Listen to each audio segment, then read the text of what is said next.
నమస్కారం. Straight talk చర్చా కార్యక్రమానికి స్వాగతం. CBI, central bureau of investigation, అదేదో మహేష్ బాబు సినిమాలో చెప్పినట్లుగా ఇదేదో కొత్త ఇన్సూరెన్స్ కంపెనీ కాదు. మన దేశానికి చెందిన ప్రతిష్టాత్మకమైనటువంటి నేర పరిశోధనా సంస్థ. ప్రతిష్టతో పాటు ఎంతో అప్రతిష్టను కూడా మూటగట్టుకున్నటువంటి సంస్థ. దేశంలోని అత్యున్నత న్యాయస్థానమైనటువంటి సుప్రీంకోర్టే 2013లో సిబిఐని పంజరంలోని చిలుకల, యజమాని పట్ల గొప్ప విశ్వాసం ప్రదర్శించే హిజ్ మాస్టర్ వాయిస్లా పోల్చింది. సిబిఐ కేంద్ర ప్రభుత్వ నియంత్రణలో ఉన్నటువంటి కారణంగా కేంద్రంలో ఏ రాజకీయ పార్టీ అధికారంలో ఉన్నా సిబిఐని తమ రాజకీయ తదితర ప్రయోజనాల కోసం అడ్డగోలుగా దుర్వినియోగం చేయడం వల్లే అది ఆ విధమైనటువంటి అప్రతిష్టను మూటగట్టుకున్నది. రాజకీయ ప్రముఖులు పివి నరసింహారావు, జయలలిత, లల్లూ ప్రసాద్ యాదవ్, మాయావతి, ములాయం సింగ్ యాదవ్ తదితరులకు సంబంధించినటువంటి కేసుల్లో దర్యాప్తును విపరీతంగా సాగదీయడం ద్వారా వారు నిర్దోషులుగా కేసుల నుంచి బయటపడడానికి సహకరించిందనేటువంటి విమర్శలు కూడా ఎదుర్కొంది.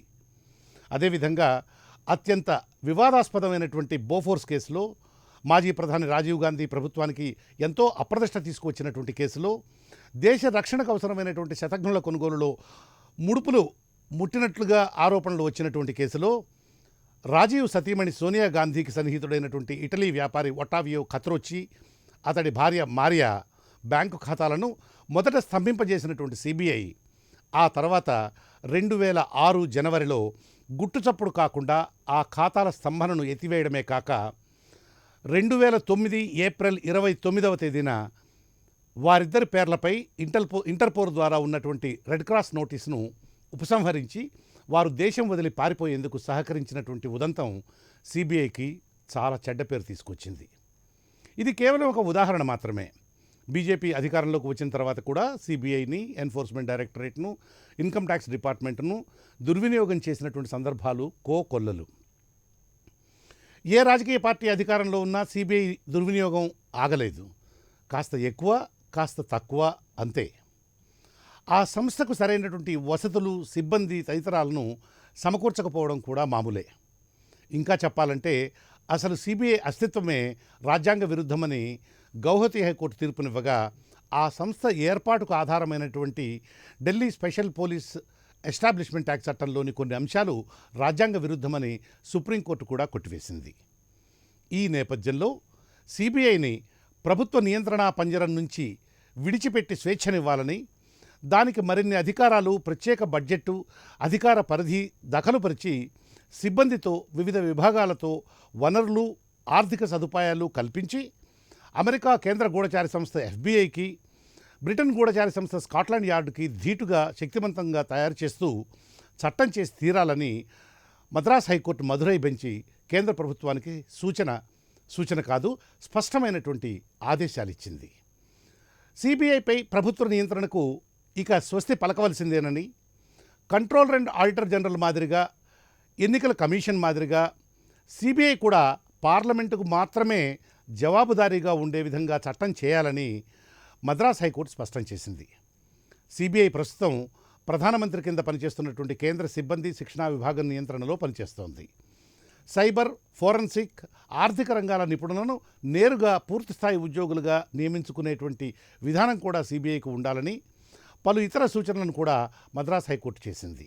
అదేవిధంగా పెండింగ్లో ఉన్నటువంటి కేసుల పరిష్కారానికి కాలపరిమితి, తాము చేసిన సమస్తమైన సూచనలకు సంబంధించి 6 వారాల్లో ఒక సమగ్ర నివేదికను సమర్పించాలని, అలా సమర్పించని పక్షంలో సిబిఐ డైరెక్టర్ స్వయంగా వచ్చి మా కోర్టులో మా ఎదుట హాజరు కావాలని మద్రాస్ హైకోర్టు స్పష్టం చేసింది. సిబిఐకి జవాబుదారీతనమే తప్ప స్వాతంత్ర్యం లేకపోగా, న్యాయ వ్యవస్థకు మాత్రం స్వాతంత్రమే తప్ప జవాబుదారీతనం లేదు. ఇది ఈరోజు స్ట్రైట్ టాక్ చర్చా కార్యక్రమం. ఇక ఈ చర్చా కార్యక్రమంలో పాల్గొనేందుకు సిబిఐ అదనపు డీజీపీగా పదవి విరమణ చేసినటువంటి శ్రీ జేడి లక్ష్మీనారాయణ,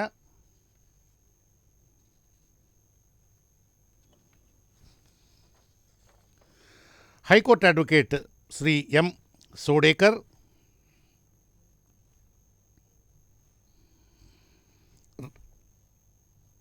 రాజకీయ విశ్లేషకులు శ్రీ మామిడి గిరిధర్, హైకోర్టు అడ్వకేట్ శ్రీ రామచంద్రరావు.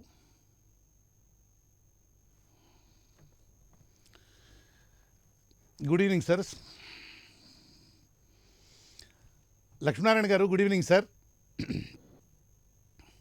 నమస్తే అండి. ప్యానెల్లో ఉన్న మిగతా సభ్యులందరికీ కూడా నమస్కారం. లెఫ్ట్ సార్, నా ఇంట్రడక్షన్ వినే ఉండి ఉంటారు సార్. నా ఇంట్రడక్షన్ కానీ మీరు చాలా కన్క్లూజన్స్ చేశారు. చాలా తప్పులు ఉన్నాయి దాంట్లో. ఓకే, మీరు చేసిన కన్క్లూజన్ లో చాలా తప్పులు ఉన్నాయి. ఓకే, కాబట్టి డిస్కస్ చేద్దాం. Okay, okay. ఇప్పుడు మెడ్రాస్ హైకోర్టు ఇచ్చినటువంటి, Madurai bench of Madras high court ఇచ్చినటువంటి తీర్పు నేపథ్యంలో ఈ చర్చా కార్యక్రమాన్ని హోల్డ్ చేయడం జరుగుతుందండి. ఆ తీర్పును ఖచ్చితంగా మీరు ఫాలో అయ్యి ఉంటారు. సిబిఐ ఇప్పటివరకు ఒక పంజరంలో చిలుకలా ఉంది, దాన్ని లిబరేట్ చేయాలి, దాన్ని పంజరంలో నుంచి బయటికి తీసుకురావాలి అని చెప్తూ, దానికి అది ఎలా ఉండాలని కొన్ని గైడ్ లైన్స్ని కూడా ఫ్రేమ్ చేస్తూ మెడ్రాస్ హైకోర్టు ఒక తీర్పునిచ్చింది. దాని మీద మీ కామెంటు, మీ అబ్జర్వేషన్స్ చెప్పండి సార్. అలాగే ఇందాక మీరు చేసిన కొన్ని వ్యాఖ్యల గురించి నేను మాట్లాడతాను. ప్లీజ్. సిబిఐ స్వయంగా ఏ నిర్ణయం తీసుకోలేదు. దాని ప్రతి నిర్ణయం కూడా కోర్టుకు తెలియజేయాల్సిన అవసరం ఉంటుంది. మీరు అన్నట్టు ఆ నోటీసెస్ విత్డ్రా చేయాలన్నా, లేకుంటే వాళ్ళ ఆస్తుల దీన్ని విత్డ్రా చేయాలన్నా కూడా సంబంధిత కోర్టుకి సమర్పించి వాళ్ళ పర్మిషన్ తోనే చేయాల్సి ఉంటుంది. అందువల్ల మీ అపోహలు ఏదైతే ఉందో, ఈ సిబిఐ వాళ్ళు ఏం కావాలంటే అది చెయ్యొచ్చు అన్న ఇది ఉంది. దాంట్లో ఏమాత్రము తథ్యం లేదు, దాంట్లో సత్యం లేదని ఫస్ట్ గా నేను మీకు తెలియజేస్తున్నాను. రెండవ ముఖ్యమైన విషయం, మద్రాస్ హైకోర్టు ఇచ్చిన డైరెక్షన్స్ ఏవన్నాయో వాటిని స్వాగతించాలి మనం.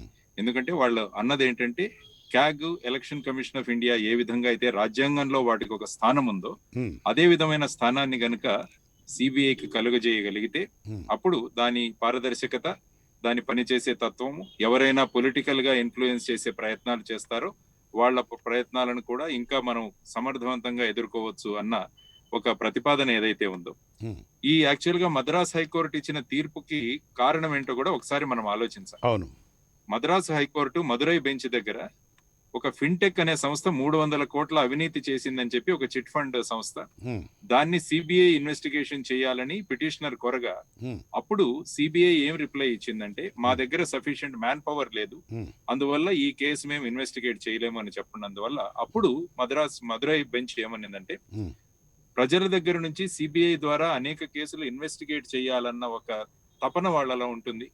అటువంటి పరిస్థితులలో మన దగ్గర మ్యాన్ పవర్ లేదని చెప్పి మనం చేయకుంటే ఈ సంస్థ యొక్క ఇది కూడా దెబ్బతింటుంది, తర్వాత గవర్నమెంట్ యొక్క కమిట్మెంట్ కూడా దెబ్బతింటుంది. అందువల్ల ఇమీడియట్ గా ఎక్కువ మ్యాన్ పవర్, తర్వాత వచ్చేసి కావాల్సిన నిధులు అంటే బడ్జెట్, ఆ తర్వాత మీకు కావాల్సిన సెంట్రల్ ఫోరెన్సిక్ సైన్స్ ల్యాబ్స్ ఏవైతే ఉన్నాయో వాటిని పటిష్టవంతంగా చేయడం, తర్వాత డైరెక్ట్ గా మీరు అన్నట్టు పార్లమెంట్ కి అకౌంటబిలిటీ ఉండాలి. ఈ విధమైన ద్వారా ఒక చట్టం చేయాలని కూడా కేంద్ర ప్రభుత్వానికి సూచించడం జరిగింది. దానికి 6 వారాల్లో సిబిఐ డైరెక్టర్ గారు ప్రభుత్వానికి ఇవి పంపించాలి ప్రపోజల్స్. 3 నెలల్లో కేంద్ర ప్రభుత్వం దీని గురించి నిర్ణయం తీసుకోవాలని చెప్పడం. ఇది దాని యొక్క బ్యాక్గ్రౌండ్.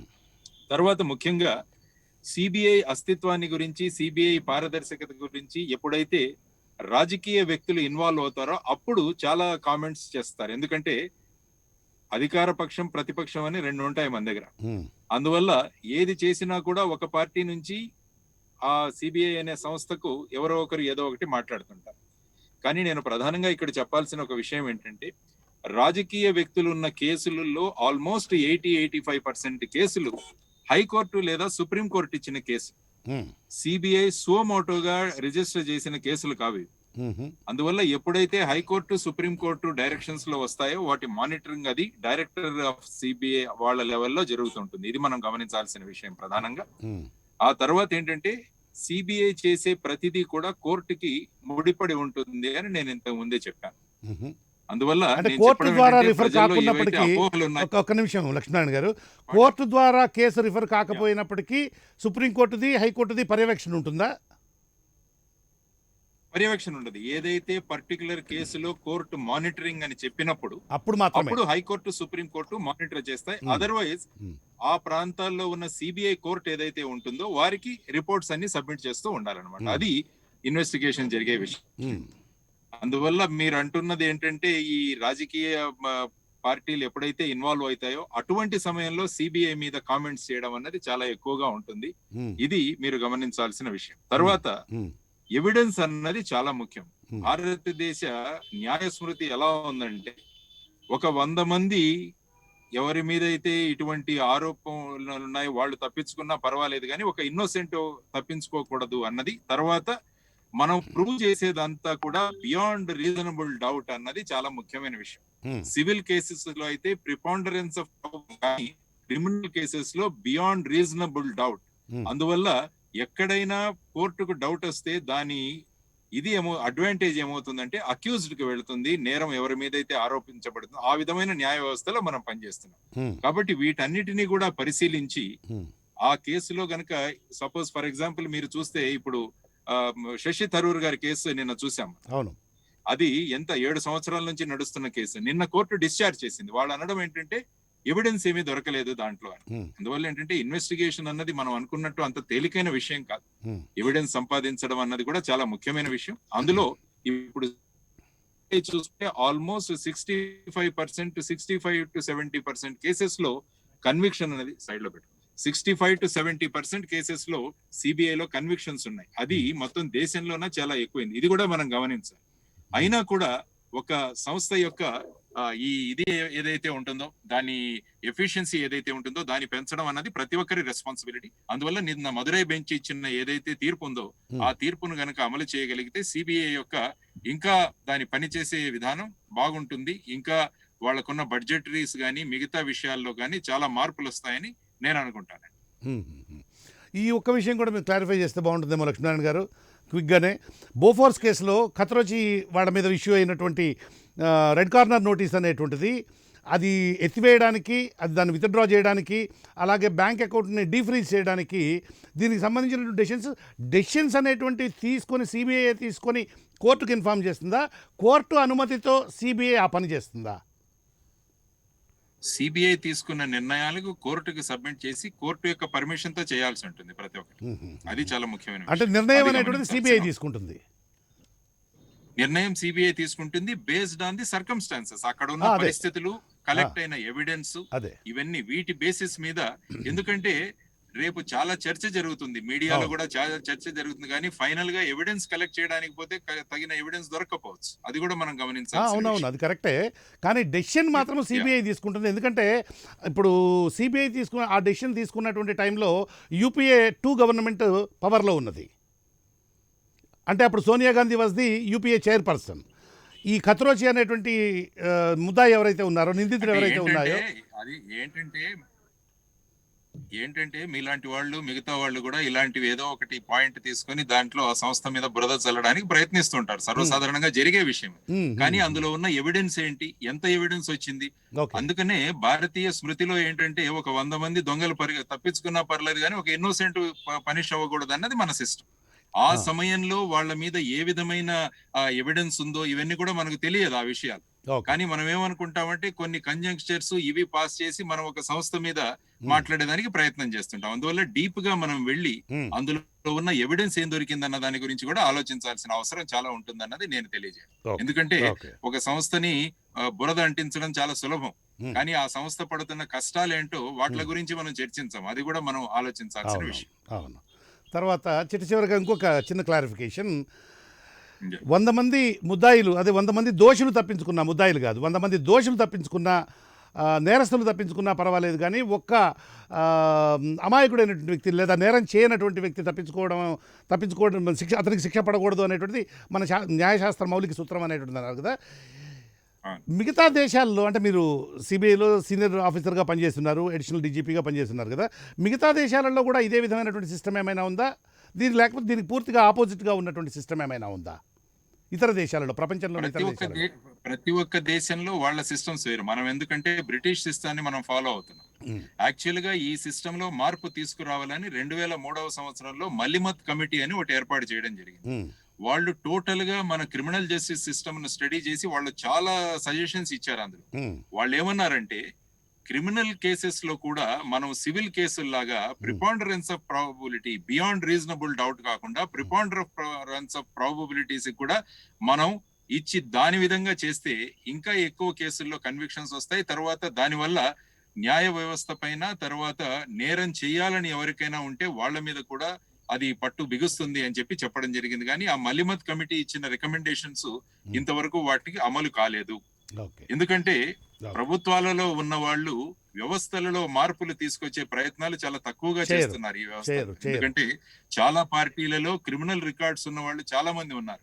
కాబట్టి వాళ్ళందరికీ కూడా ఈ సిస్టమ్స్ మారితే వాళ్ళ భవిష్యత్ ఏమవుతుందన్న ఒక దీంతో చాలా మార్పులు చేయడానికి ఏ ప్రభుత్వం కూడా ముందుకు రాలేదు. కాబట్టి ఇటువంటి కోర్టులు ఎప్పుడైతే ఈ విధమైన తీర్పులు ఇస్తాయో, అదే విధంగా మలిమత్ కమిషన్ కూడా మీరు ఇంప్లిమెంట్ చేయాలని చెబితే కూడా ఇంకా చాలా బాగుంటుంది. కాబట్టి ఈ విధమైన తీర్పుల కోసం వేస్తే సంస్థలు బాగుపడతాయి. ఆ తర్వాత ఇంకా ప్రజలకు న్యాయం దిశగా వెళ్లే అవకాశం ఉంటుందన్నది నా అభిప్రాయం. Thank you very much Lakshminarayana గారు. Thank you very much. Ramachandra Rao గారు నమస్కారం సార్. చర్చా కార్యక్రమం తెలుసు కదా, please it is your turn now. Your turn sir. మీరు అన్మ్యూట్ చేయండి సార్, మీ ఫోన్ అన్మ్యూట్ చేయండి. హలో, మీ వాయిస్ వినపడలేదు. యా, మీరు చెప్పినటువంటి విషయాలన్నీ కూడా కొన్ని క్లారిఫికేషన్ లక్ష్మణ్ గారు ఇచ్చాడు. వారికి స్పష్టంగా క్రిమినల్ జస్టిస్ సిస్టమ్ మీద కానీ సిబిఐ ఒక రోల్ చాలా స్పష్టంగా చెప్పారు. మీరు చెప్పిన 1946 లో స్పెషల్ పోలీస్ ఎస్టాబ్లిష్మెంట్ యాక్ట్ ఒకటి, ఎస్పీ యాక్ట్ అన్నాను, దానికి ఏర్పడినటువంటి ఒక సెంట్రల్ బ్యూరో ఆఫ్ ఇన్వెస్టిగేషన్, ఇది కంట్రోల్ ఆఫ్ పిఎంఓ. మనం చాలా వరకు ఇవి ఏజెన్సీ అంతా కూడా ఇన్వెస్టిగేటింగ్ ఏజెన్సీస్ కే, ఇది పోలీస్ కు సిబిఐకి డిఫరెన్స్ ఏంటంటే, సిబిఐ ఇన్వెస్టిగేటింగ్ ఏజెన్సీ బేసికల్ గా, పోలీస్ కు చాలా ఉంటాయి, సెక్యూరిటీ విషయాలు ఉంటాయి, లా అండ్ ఆర్డర్ ఉంటుంది, ఇవన్నీ ఉంటాయి. కానీ సిబిఐ రామచంద్రరావు గారు, మీ ఆడియో ప్రాబ్లం వస్తుంది. నేను వేరే గెస్ట్కి వెళ్ళేసి మళ్ళీ మీ దగ్గరికి వస్తాను. మీ ఆడియో నాకు కొంచెం ప్రాబ్లం వస్తుంది, సరిగా స్పష్టంగా వినపట్టలేదు. మళ్ళీ వస్తాను నేను మీ దగ్గరికి. Thank you sir. గిరిధర్ గారు నమస్కారం సార్. మనకు ఇందాక లక్ష్మీనారాయణ గారు, అఫ్కోర్స్ ఆయన జేడీ లక్ష్మీనారాయణ అయిపోయారు. ఆయన యాక్చువల్లీ వివి లక్ష్మీనారాయణ గారు, ఆయన జేడీగా పనిచేశారు కాబట్టి ఆయన జేడీ లక్ష్మీనారాయణ పిలుస్తుంటాం మనం. లక్ష్మీనారాయణ గారు చెప్పిన దాంట్లో అఫ్కోర్స్ ఆయన దాని ఇన్సైడర్గా చెప్పారు. ఆయన సిబిఐలో ఉండి వచ్చారు కాబట్టి దాని పట్ల ఉన్నటువంటి ఆయన గౌరవం మనకు స్పష్టంగా కనిపిస్తున్నది. కానీ సిబిఐ పొలిటిసైజేషన్ చెయ్యట్లేదా అనేది మాత్రం తప్పకుండా అది అటువంటి విషయమే కాదు. పొలిటిజేషన్ అయింది. సిన్హా గారు ఎవరైతే ఉన్నారో ఆయన ఇంటికి వచ్చిన వాళ్ళు, పోయిన వాళ్ళు, వాళ్ళ రికార్డ్స్లో మనం చూసాము, దానికి తారుమారు చేయడము అవన్నీ చూసాం మనము. సో సుప్రీంకోర్టు ఎన్నోసార్లు వాళ్లకు చివాట్లు పెట్టడం అనేది మనం చూసాం. ఇన్ఫ్యాక్ట్ 2G కేసులో వాళ్ళు ఎందుకు స్లో డౌన్ చేశారు? ఆ స్లో డౌన్ చేయడం వల్ల ఎవరైతే లోవర్ కోర్టు ఉందో ఆ కోర్టు ఇచ్చిన తీర్పులో సిబిఐని విపరీతంగా విమర్శించినటువంటి ఉదంతం మనం చూసాం. మీరు కనీసము వచ్చి హాజరీ పరిచి ఇక్కడ సంతం కూడా పెట్టలేదు. మీరు నాన్ కోఆపరేషన్ వల్ల నా గతి లేని పరిస్థితుల్లో నేను జడ్జిమెంట్ ఇస్తున్నానని చెప్పడం జరిగింది. Precisely correct. నాకు దిక్కులేని పరిస్థితుల్లో, గతి లేని పరిస్థితుల్లోనే పదాలు కూడా వాడారు ఆయన. కాబట్టి ఇచ్చానని చెప్పారు. కాబట్టి సిబిఐ మనకి ఎన్ని మంచి అద్భుతమైన కేసులు కొన్ని సాల్వ్ చేసినా పొలిటిసైజేషన్ అన్నది కూడా మనం విస్మరించలేము అన్నది మనం అర్థం చేసుకోవాలి. ఒకటి. రెండవది, ఇందాక లక్ష్మీనారాయణ గారు చెప్పినట్లు కరెక్ట్, మనం బహుశా కోర్టులో మనం వాళ్ళు ఏదో ప్రవేశపెట్టాలి, ఎవిడెన్స్ చూపించాలి, కోర్టు ఓకే అన్న తర్వాతనే దాన్ని విత్డ్రా చేయడం, ఇటువంటివన్నీ పరిపాటి కావచ్చు.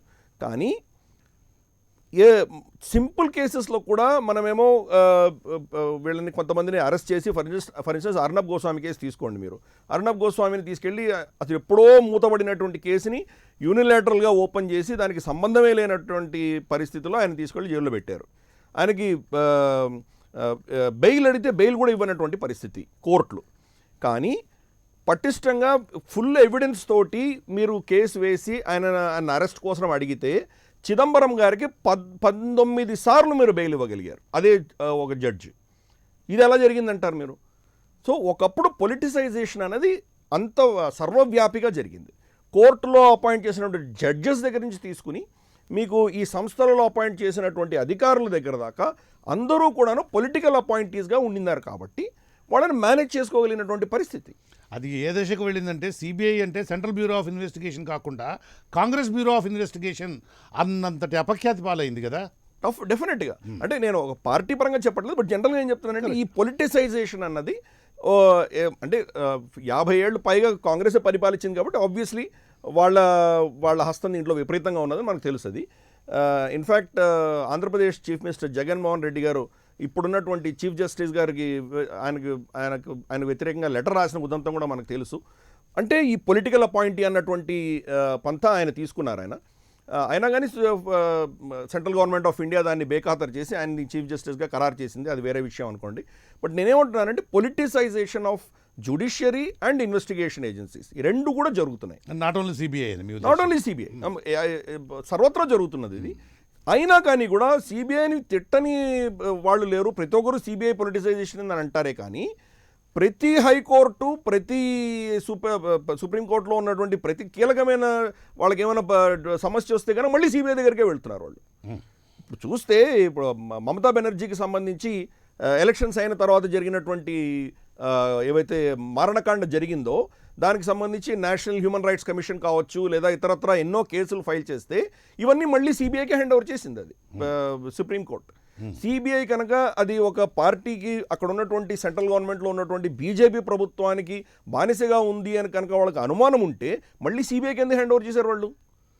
ఇంకేదైనా ఇండిపెండెంట్ బాడీకి ఇచ్చి నేర పరిశోధన సంస్థ లేదు కదా మనకు, అంటే ఇంకో స్టేట్కి ఇవ్వచ్చు వాళ్ళు. ఫర్ ఇన్స్టెన్స్ జయలలిత కేసుని కర్ణాటకకి అప్పగించారు, అటువంటిదైనా చేయొచ్చు. ఒరిస్సా కోర్టుకి ఇవ్వచ్చు వాళ్ళు. నేర విస్తృతి, నేర స్థాయి అనేటువంటిది కూడా ఉంటుంది కదా, అంటే ఒక స్టేట్ ఏజెన్సీస్ చేయలేని స్థితి ఉంటుంది. అంటే ఇప్పుడు ఫర్ ఇన్స్టెన్స్ జయలలిత క్రైమ్ జరిగింది తమిళనాడులో, మరి కర్ణాటక ఎందుకు ఇన్వెస్టిగేషన్ చేసింది అది? అలాగే మనకు మోదీ గారి కేసు వచ్చేసి మీరు ఇన్వెస్టిగేషన్ చేసిందా, ట్రయల్ జరిగిందా?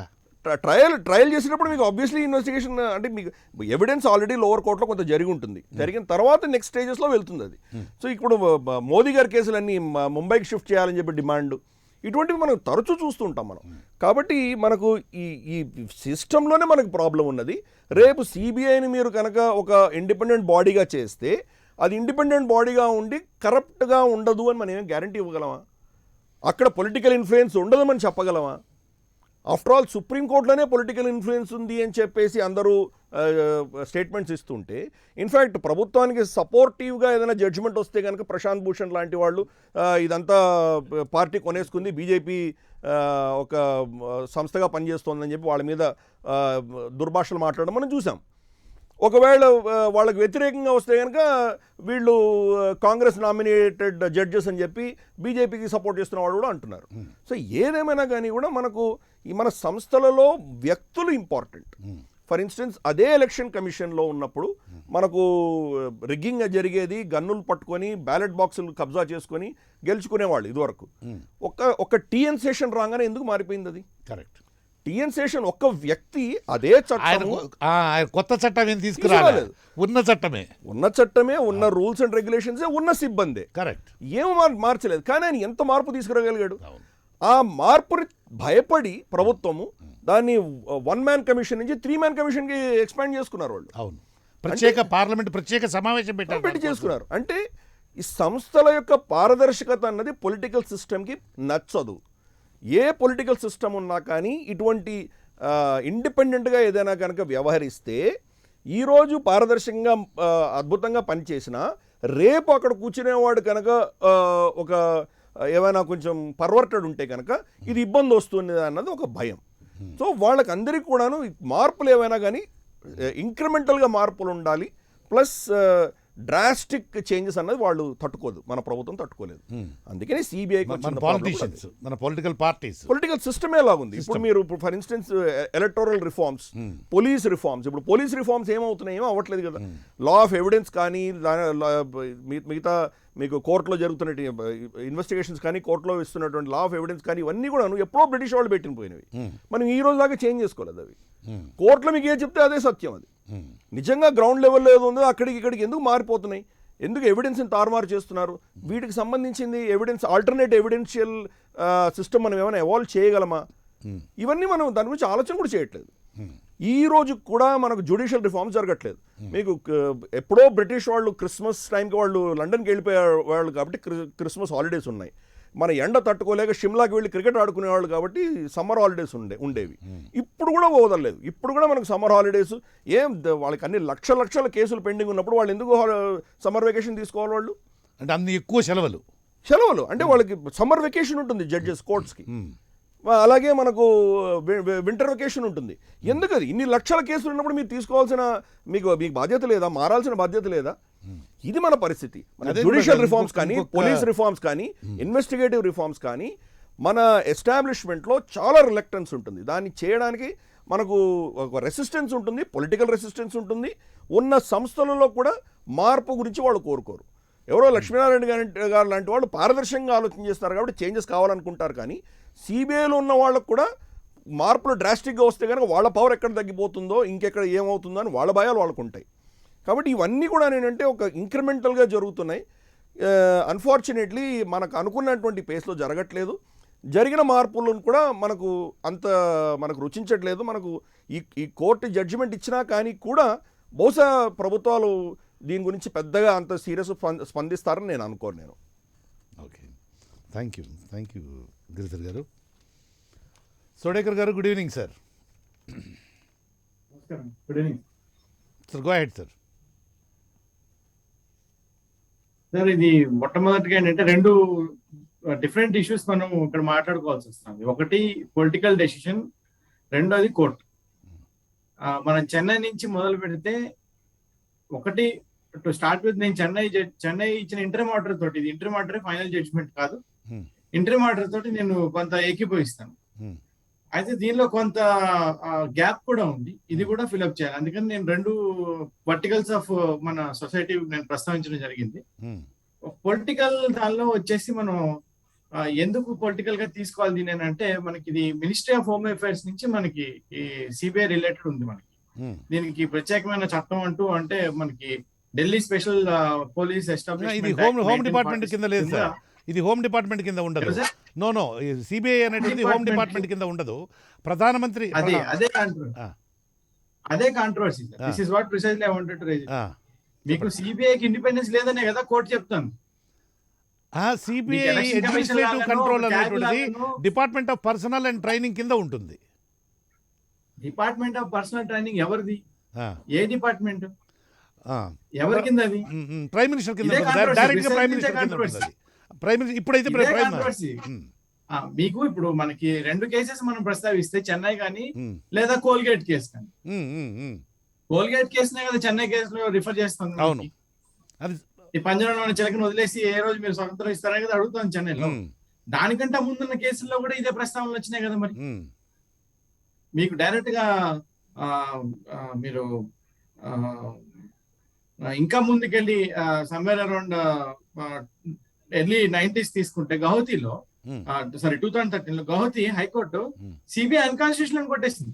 That's what I referred. నేను నా ఇంట్రడక్షన్ లో రిఫర్ కూడా చేశాను ఆ విషయం. సిబిఐ అన్కాన్స్టిట్యూషనల్ కొట్టేసింది. దాన్ని సుప్రీంకోర్టులో ఇప్పుడు స్టే ఇచ్చి ఆపారు. అది కొన్ని సంవత్సరాలుగా స్టే నడుస్తుంది, 9 సంవత్సరాలుగా. అది ఒక అంశం. ఎందుకు అవుతుంది ఇట్లా? ఎందుకు అవుతుంది అంటే దాని ప్రత్యేక ప్రతిపత్తి లేకపోవటమే దీని సమస్య అంత. ఇదే ఇప్పుడు high court ప్రస్తావిస్తాం.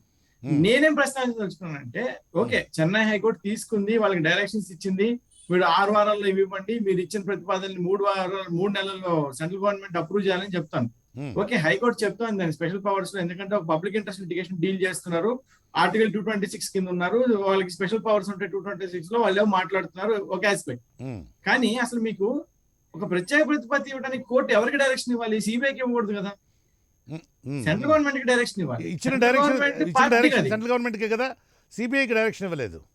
Central government party implead చేయలేదు, సిబిఐకి ఇవ్వలేదు డైరెక్షన్. సిబిఐకి కొన్ని పనులు చెప్పింది, సిబిఐకి కొన్ని పనులు చెప్పింది, కానీ డైరెక్షన్ సెంట్రల్ గవర్నమెంట్ కే ఇచ్చింది. సెంట్రల్ గవర్నమెంట్ పార్టీ కాదు. పార్టీ కాకపోయినా కూడా వీళ్ళ కాన్స్టిట్యూషనల్ కోర్టు కదా, కాన్స్టిట్యూషనల్ కోర్టు పార్టీసే కానవసరం లేదు కదా. సెంట్రల్ గవర్నమెంట్ లో వచ్చే డిపార్ట్మెంట్ ఏ డిపార్ట్మెంట్ ఇవ్వాలి? ఇప్పుడు హోమ్ మినిస్ట్రీకి ఇవ్వాలి, ఎందుకంటే ఇది this comes under ministry of home affairs.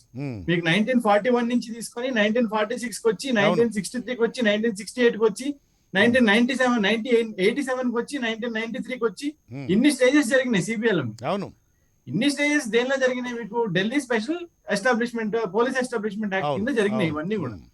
Act మీకు ఎప్పుడు ఎమెండ్ అయింది? 2003లో ఒకసారి ఎమెండ్ అయింది, సివిసి తీసుకొచ్చినప్పుడు, సెంట్రల్ విజిలెన్స్ కమిటీ. రెండోది 2013లో ఎమెండ్ అయింది. ఇప్పుడు ఎంతసేపటికి సిబిఐ ఎస్టాబ్లిష్మెంట్ లో డబ్బులు ఇవ్వాలా, వాళ్ళకున్న కెపాసిటీస్ క్యాపబిలిటీస్ పెంచాలా, స్టాఫ్ స్ట్రెంగ్ చేయాలా, లేకపోతే ఫారెన్సిక్ ల్యాబొరేటరీస్ ని ఎట్లా స్ట్రెంగ్ చేయాలి. చెన్నై హైకోర్టు అంతా దీని మీద వెళ్తాం కరెక్ట్. బట్ మీరు బేసిక్ గా ఏం మాట్లాడుతున్నారు, సిబిఐకి ఒక ప్రత్యేక ప్రతిపత్తి కల్పించాలి, దీనికి ఒక స్పెషల్ యాక్ట్ తీసుకురావాలి, దీన్ని కంప్లీట్ గా ఒక సెపరేట్ వింగ్ గా తీసుకురావాలి. Yes 100% it has to be, అది ఖచ్చితంగా జరిగి తీరాలి. లేకపోతే అసలు సిబిఐకి విలువ లేదు. ఇప్పుడు దాకా ఎవరు కంట్రోల్లో ఉంటారో, ఎవరు కంట్రోల్లో ఉండరో, దేనికి కంట్రోల్లో ఉంటారో, దేనికి కంట్రోల్లో ఉంటారో ఎవరికి తెలియదు. కంట్రోల్నే కాదు, పొలిటికల్ పార్టీస్ దాన్ని పవర్లో ఉన్నటువంటి వాళ్ళు మిస్యూజ్ చేసేటువంటి అవకాశం బాగా ఎక్కువ ఉంది. ఆ కారణంగానే మన దృష్టికి వచ్చినటువంటి కేసులన్నీ కూడా ఆ విధమైనటువంటి కేసులు వస్తూ ఉన్నాయి. ఎందుకు సెక్షన్ 6 లో ఉంది ఇదంతా కదా. అవును. అండ్ సెక్షన్ 6A అని సుప్రీంకోర్టు సెక్షన్ 6A అని సుప్రీంకోర్టు కూడా అన్కాన్స్టిట్యూషనల్ అని కొట్టేసింది. Not only Guwahati high court. కొట్టేస్తే రిఫరెన్స్ పోదు మీకు. Everything is pending before supreme court. కొట్టేస్తే రిఫరెన్స్ వెళ్ళదు మీకు. సెంట్రల్ గవర్నమెంట్ నోటిఫై చేయలేదు కేసుని మీకు. మొత్తం కథంతా 6 లో ఉంది. ఎందుకు ఉండాలి సెంట్రల్ గవర్నమెంట్ దగ్గర, ఎందుకు ఉండాలి? ఒక ఇన్వెస్టిగేషన్ ఏజెన్సీ మీద ఒక పొలిటికల్ బాడీ ఎలా తీసుకుంటుంది? గవర్నమెంట్ అంటే ప్రెసిడెంట్ ఆఫ్ ఇండియా అవ్వాలి. Government is not prime minister of India, government is president of India. అవును. సో మీరు ప్రెసిడెంట్ ఆఫ్ ఇండియాకి ఇవ్వండి. మీరు ఎఫ్బిఐతో కంపేర్ చేస్తే ప్రతిదానికి ఎఫ్బిఐ అమెరికాలో అట్లా చేసింది ఇట్లా చేసిందంటే, ఎఫ్బిఐకి మరి ప్రెసిడెంట్ ఆఫ్ అమెరికా హెడ్, దానికి రిపోర్టింగ్ అంతా దానికి ఉంటుంది. ఎఫ్బిఐ డైరెక్టర్ ఎవరు అవుతారంటే ఆ సెనెట్ రికమెండ్ చేసిన కన్సెన్సస్ తోటి ప్రెసిడెంట్ ఆఫ్ అమెరికా అపాయింట్ చేస్తారు. మరి ఇక్కడ కూడా చేయాలి కదా ప్రత్యేక ప్రతిపత్తి కావాలంటే. మరి ఇప్పుడు మీరు చెన్నై హైకోర్టు ఇచ్చిన ఈ ఇంటరిమ్ ఆర్డర్స్ లో నాకు తెలిసిన ఒక్క గ్యాప్ ఫుల్ఫిల్ చేస్తే బాగుంటుందని నా ఉద్దేశం. ఎలా అయితే మీరు ఎలా అయితే మీరు క్యాగ్ లాగా పెట్టాలి, ఎలా అయితే మీరు ఎలక్షన్ కమిషన్ లాగా పెట్టాలి, ఒక ప్రత్యేక ప్రతిపత్తి ఉన్న సంస్థ లాగా ఉండాలని అంటే, first of all you should implead government of India A concern body తీసుకొచ్చి, మినిస్టర్ ఆఫ్ హోమ్ అఫైర్స్ తీసుకొస్తారా లేకపోతే ఇంకెవరిని తీసుకొస్తారా అదంతా వాళ్ళు చూసుకోవాలి. లీగల్ డిపార్ట్మెంట్ తీసుకొస్తారా అంటే మినిస్టర్ ఆఫ్ లా తీసుకొస్తారా, ఎవరిని తీసుకొస్తారు, తీసుకొచ్చి వాళ్ళకి డైరెక్షన్ ఇవ్వాలి. ఇది మీరు పార్లమెంట్ లో పెట్టాలంటే మీరు అసలు ఒక యాక్ట్ అని తయారు చేస్తారా? Unless parliament approves. ఎందుకంటే CBI is not a statutory body. CBI is appointed as an executive order లో అపాయింట్ అయింది సిబిఐ, ఆర్ ఎస్టాబ్లిష్ అయింది. It is not a statutory body. ప్రత్యేక ప్రతిపత్తి ఇవ్వాలో మీకు ఏం చేయాలి, దాన్ని పార్లమెంట్ లో పెట్టి బిల్లు దాన్ని లా చేయాలి. ప్రెసిడెంట్ ఆఫ్ ఇండియా మనకి మన రాష్ట్రపతి గారు దాన్ని అప్రూవల్ ఇవ్వాలి. దాన్ని అప్పుడే కదా ప్రత్యేక ప్రతిపత్తి వస్తుంది. ఇప్పుడు మీరు సెంట్రల్ గవర్నమెంట్ పార్టీ చేయకుండా మీరు 3 నెలల్లో డెసిషన్ తీసేసుకోమని ఒక చిన్న హైకోర్టు చెన్నైలో ఇస్తే సుప్రీంకోర్టుకి వెళ్ళరా అప్పీల్కి రేపోతున్నా? వెళ్తారు కదా అప్పీల్కి. ఈ గ్యాప్ ఫిల్అప్ అవ్వాలనంటే ఇన్ మై వ్యూ ముందు ఇప్పుడు మీరు వేసినటువంటి ప్రశ్నకు మీరే సమాధానం చెప్పండి. ఇప్పుడు సుప్రీంకోర్టు మెడ్రాస్ హైకోర్టు ఇచ్చినటువంటి ఆర్డర్ అనేటువంటిది ఇది డైరెక్ట్ సెంట్రల్ గవర్నమెంట్లో ఏ డిపార్ట్మెంట్ రెస్పాండ్ కావాలి అంటే డైరెక్ట్గా department of personnel and training అనేటువంటి డిపార్ట్మెంట్ రెస్పాండ్ కావాలా, లేకపోతే హోమ్ మినిస్టర్ రెస్పాండ్ కావాలా, లేకపోతే ప్రైమ్ మినిస్టర్ ఆఫీస్ రెస్పాండ్ కావాలి, ఎవరు రెస్పాండ్ కావాలి? సెంట్రల్ గవర్నమెంట్ అంటే ఏది మరి? నేను అడుగుతున్నాడు ఆ గ్యాప్ ని ఫిల్అప్ చేయమంటున్నా. ఎందుకంటే we're in writ jurisdiction. 220 article 226 లో ఉన్నాం మనం. So court has got every power to implead parties. అవును. ఎవరు అప్లికేషన్ కూడా కోర్టుకే పవర్స్ ఉంటాయి. అవును. సుమోటో ఇంప్లీడ్ చేయండి. Call government of India whichever the department you feel responsible, because minister of home affairs కింద ఉంది, ఇన్వెస్టిగేషన్ అంతా దానికి ఉంది. మినిస్ట్రీ ఆఫ్ హోమ్ అఫైర్స్ పిలిపించి మీరు పార్లమెంట్ లో బిల్లు పెట్టండి అని చెప్పండి. అసలు పార్లమెంట్ లో బిల్లు పెట్టకపోతే ఇప్పుడు గవర్నమెంట్ ఆఫ్ ఇండియా 3 నెలల్లో ఏం డెసిషన్ తీసుకుంటుంది? ప్రత్యేక ప్రతిపత్తి ఎలా వస్తుంది మీకు? స్టాట్యూట్ కావాలి దీనికి. స్టాట్యూటరీ బాడీ ఉంటేనే ప్రత్యేక ప్రతిపత్తి వస్తుంది. స్టాట్యూటరీ బాడీ లేనంత కాలం వీళ్ళు ఇప్పుడు ఏముంటుంది, ప్రైమ్ మినిస్టర్ ఆఫ్ ఇండియాకి రిపోర్ట్ చేయాలి. ఇప్పుడు సిబిఐ యాక్చువల్ డైరెక్టర్ ఎవరైతే ఉంటారో ప్రైమ్ మినిస్టర్ ఆఫ్ ఇండియాకి రిపోర్ట్ చేయాలి. But prime minister of India is not a government of India. President of India is government of India. So మీకు ఎప్పుడు స్టాట్యూట్ రావాలి. స్టాట్యూట్ వస్తే అప్పుడు దీనికి మీరు అనుకున్న విధంగా ప్రత్యేక ప్రతిపత్తి వస్తుంది. సో చెన్నై హైకోర్టుని మనం ఫస్ట్ స్టేజ్ లో మనం ఆహ్వానించాలి. జడ్జిమెంట్ డౌటే లేదు. ఈ ఇంటర్మ్ ఆర్డర్ కాబట్టి నా ఉద్దేశం ఇంకొక స్టెప్ ముందుకెళ్ళి మీరు 226 లో మీకున్న ఇన్హరెంట్ పవర్స్ ను వాడుకొని you summon government of India, minister of home affairs, summon them, ask them why don't you introduce a bill in the parliament. మీకు నిజంగా ఇంటెన్షన్ ఉంటే సుప్రీంకోర్టు సిబిఐకి ఒక ప్రత్యేక ప్రతిపత్తి ఉండాలని మీకు నిజంగా ఇంటెన్షన్ ఉంటే మీరు పెట్టండి పార్లమెంట్ లో బిల్. మరి ఎందుకు పెట్టట్లేదు అని అడగాలి కదా. అవును. ఎందుకంటే ఆ సెక్షన్స్ అంటే ఆ మేరకు చట్టం చేయమని అయితే చెప్పింది. కానీ మీరు చెప్పినట్లుగా వాళ్ళని పార్టీగా చేసి వాళ్ళని పిలిచి అందులో పార్టీగా చేసి అప్పుడు చెప్పేట్లయితే, అప్పుడు డైరెక్షన్ కనుక ఇచ్చేట్లయితే క్లారిటీ ఎక్కువ ఉంటుంది. క్లారిటీ కాదు, అది ఆబ్లిగేషన్ అవుతుంది. ఏ స్టెప్స్ కాదు. ఇప్పుడు హైకోర్టు మీరు పలానా ఒక 12 డైరెక్షన్లు ఇచ్చింది. అవును. ఈ 12 డైరెక్షన్ లో మీరు ఏమి డెసిషన్ తీసుకుంటున్నారో నాకు 6 వారాల్లో మీరు రిపోర్ట్ ఇవ్వండి. అవును. దాని మీద 3 వారాల్లో గవర్నమెంట్ ఆఫ్ ఇండియా డెసిషన్ తీసేసుకోవాలంటుంది. అవును. డెసిషన్ అలా ఎలా తీసుకుంటారు? డెసిషన్ ఫైనలైజ్ అవ్వాలి కదా, ఏ అంశాలు ఒప్పుకోవాలి, ఏ అంశాలు ఒప్పుకోవద్దు. వాళ్ళ జీతపత్యాలు అసలు మీరెవరు చెప్పడానికి? వాళ్ళకి ఇంత జీతం ఇవ్వడానికి మీరెవరు? FSLs పెంచమని చెప్పడానికి మీరెవరు? మీరు హైకోర్టే కాదనట్లేదు. ఆల్ డ్యూ రెస్పెక్ట్స్, నేను ఒక ప్రాక్టీసింగ్ అడ్వకేట్ నే. I'm not undermining this high courts power. 226 లో I know the powers of the court. నేను అంటుంది ఏంటంటే ఈ గ్యాప్ ఫిల్అప్ చేసి మీరు ఆర్డర్ ఇస్తే ఇంకా ఎఫెక్టివ్ గా ఉంటుంది కదా అని అంటున్నాను నేను. అండ్ నా ఉద్దేశంలో నేను కోరుకుంటుంది ఏంటంటే, మీకు నిజంగా ఇంటెన్షన్ ఉండి ఒక ప్రత్యేక ప్రతిపత్తి తీసుకురావాలి అని అంటే హైకోర్టుకి స్టాట్యూట్ పాస్ చేసే రైట్ లేదు. కాబట్టి ఇన్ ఇండియన్ లా హైకోర్టుకి లా తయారు చేసే అధికారం లేదు. జడ్జిమెంట్ లా ఒకటే ఉంది. అంటే ఆర్టికల్ 141 లో జడ్జెస్ ఇచ్చిన జడ్జిమెంట్స్ మాత్రమే, అది కూడా హైకోర్టు, సుప్రీం కోర్టు మనకి ప్రెసిడెంట్ లోవర్ కోర్ట్స్ అవుతాయి కాబట్టి జడ్జిమెంట్ లా తీసుకున్నారు 141 ఆర్టికల్ లో. బట్ వేరే మీరు లా తయారు చేయలేరు. You don't have legislative powers. Legislative powers లేనప్పుడు మీరు ఏం చేయాలి? దీన్ని పార్లమెంట్ రిఫర్ చేయమని అడగాలి. అడగాల్సినప్పుడు ఏం చేయాలి? పార్లమెంటరీ అఫైర్స్ కమిటీ మినిస్టర్ అన్న పిలవాలి, మీరు మినిస్టర్ ఆఫ్ హోమ్ అఫైర్స్ అన్న పిలవాలి. పిలిచి మీ పార్లమెంట్ లో బిల్లు పెట్టడానికి ఎందుకు పెట్టట్లేదని అడగాలి. ఏంటి అబ్జెక్షన్ అని అడగాలి. అప్పుడు గవర్నమెంట్ ఆఫ్ ఇండియా రెస్పాన్స్ వస్తుంది మనకి. అప్పుడు గవర్నమెంట్ ఆఫ్ ఇండియా రియల్ గా ఇంటెన్షన్ ఉందా లేదా, వాళ్ళు ఫేర్ గా ఉంటారా ఉండరా, ఇంకేమైనా ఎడిషన్స్ వాళ్ళ సజెషన్స్ వాళ్ళు చెప్తారా చెప్పరా, ఇవన్నీ మనకు కావాలి. అంతేగాని మనం ప్లేన్ గా వేరే ఇన్వెస్టిగేటివ్ ఏజెన్సీస్ తో కంపేర్ చేస్తే అవ్వచ్చు. సెక్షన్ 6 ఇందాక మీతో ప్రస్తావించాను కదా, సెక్షన్ 6 లో హడ్డల్ ఏంటి? మీకు సెంట్రల్ బ్యూరో ఆఫ్ ఇన్వెస్టిగేషన్ పేరు పెట్టి సెంట్రల్ గవర్నమెంట్ కింద పెట్టి మీరు స్టేట్ గవర్నమెంట్ దగ్గర కన్సెంట్ తీసుకురావాలా? అదేంటండి మరి? అంటే వాళ్ళు వద్దనంటే ఆగిపోవటం. ఒక ఆవిడేమో దీన్ని కాన్స్పిరసీ ఇన్వెస్టిగేషన్ బ్యూరో అని పేరు పెట్టారు. ఒక ఆవిడ దీన్ని పెట్టేసి ఆవిడ కన్సెంట్ విత్డ్రా చేస్తారు. ఒక ఆయన ఏమో మా రాష్ట్రంలో రావడానికి వీల్లేదని చెప్పి ఎలక్షన్ ముందు ఒక ఆయన ఆర్డర్ ఇస్తారు. సో మీరు కాన్స్టిట్యూషనల్ బాడీస్ స్టేట్ లెవెల్లో కాదని ఎవరంటారు? మీ స్టేట్ లో ఎవరు రావాలి ఎవరు వద్దు అన్ని మీకు తెలుసు. But what about supreme court judgement in Orissa case? Orissa కేసులో సుప్రీం కోర్ట్ ఏం చెప్పింది? Central bureau of investigation without seeking consent of any state government can investigate in a particular state on central government employees or central government bodies. అంది కదా. మరి అన్నప్పుడు మీ state లో మళ్ళా ఎలా కన్సెంట్ తీసుకోవాలి మీకు? ఎందుకు ఈ కాంట్రవర్సీ అంతా? వన్స్ ఫర్ ఆల్ పార్లమెంట్ లో బిల్లు పెట్టండి. అన్ని పార్టీలు, ఇప్పుడు ఒక పాలక పక్షం కాదు సార్, విపక్షాలు, చిన్న పక్షాలు అందరూ దీనికి ఇప్పుడు ఏమేమి ఆలోచిస్తున్నారు, వాళ్ళ మైండ్ సెట్ అంతా బయటకు వస్తుంది. సో రియల్ ఇంటెన్షన్ ఉంటే ఈ దేశాన్ని బాగు చేయాలని ఎవరికన్నా క్లీన్ పాలిటిక్స్ రావాలి, క్లీన్ ఇన్వెస్టిగేషన్ ఏజెన్సీస్ ఉండాలి. మనం ప్రతిదానికి అమెరికాతో, ప్రతిదానికి ఇంగ్లాండ్ తో పోల్చుకుంటాం కాదు.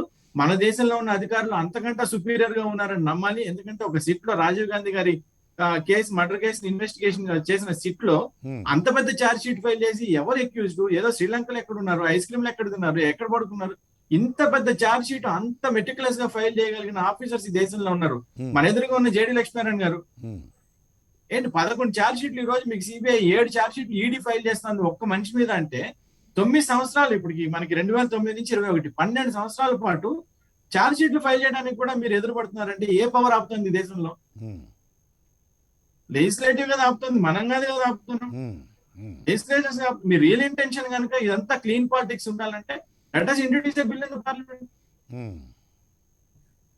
Let minds of all politicians come to the light. Okay. Thank you Sodekar గారు. Thank you. లక్ష్మీనారాయణ గారు, ఈ 2 విషయాలు సార్ నేను ముందు చాలా క్లారిఫికేషన్స్ ఇవ్వాలండి. అంటే ప్లీజ్, ఇప్పుడు సోడేకర్ గారు గాని మాట్లాడిన విషయాల్లో మొదటిది, Arnab Goswami case CBI investigate చేయలేదు. అది నంబర్ 1. గిరిధర్ గారికి నేను చెప్పాలనుకుంటున్నాను, it is conducted by Bombay police. తర్వాత రెండవ విషయం, సిబిఐ అన్నది హోమ్ మినిస్ట్రీ కింద లేదు. It is under department of personnel and training. ఇది రెండవ విషయం. మూడవది, భారత రాజ్యాంగం తీసుకుంటే అందులో 3 లిస్టులు ఉంటాయి. ఒకటి యూనియన్ లిస్టు, ఒకటి స్టేట్ లిస్టు, ఒకటి కంకరెంట్ లిస్ట్.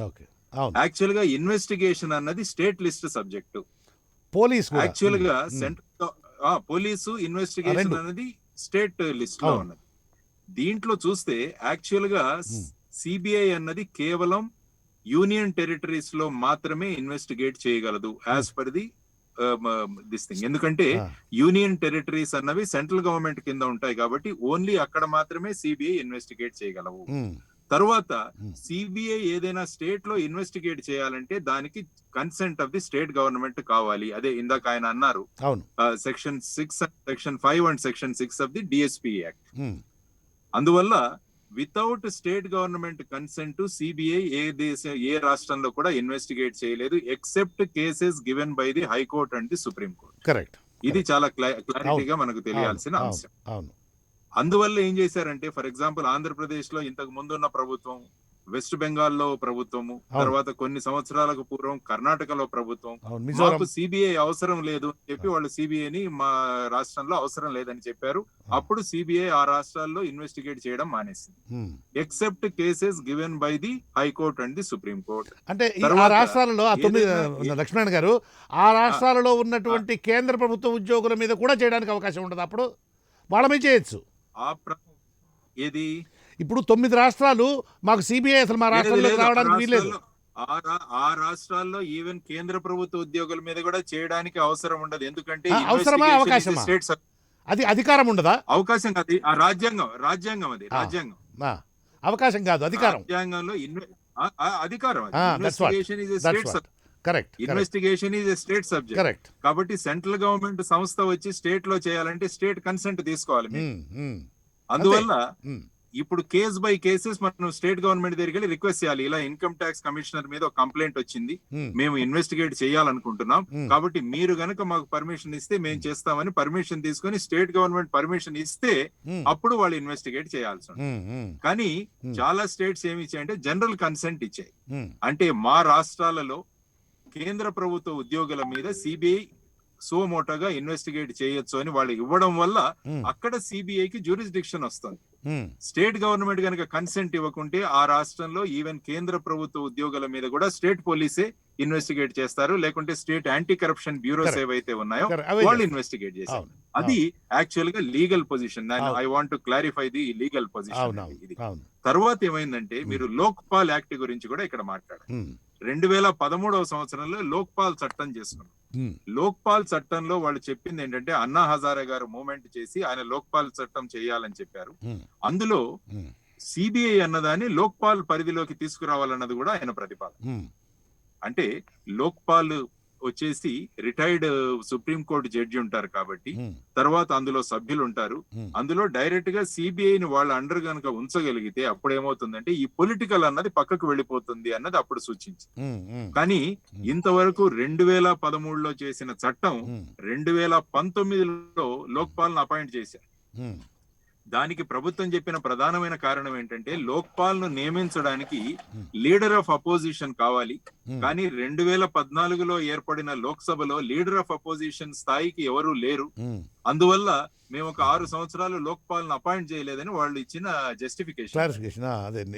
అంటే మాక్సిమం మెజారిటీ ఉన్న అపోజిషన్ పార్టీ అధ్యక్షుడిని గాని వాళ్ళ మెంబర్ ని గాని పిలిచి అది చేసి ఉండొచ్చు. గాని ఈ విధమైన ఒక చిన్న కారణంతో లోక్పాల్ ను అపాయింట్ చేయలేదు 2019 వరకు. అంటే ఆయనకు అపోజిషన్ లీడర్ అనేటువంటి స్టేటస్ ఇవ్వాలి కదా, అపోజిషన్ లీడర్ అనేటువంటి స్టేటస్ ఇవ్వాల్సి ఉంటుంది కదా.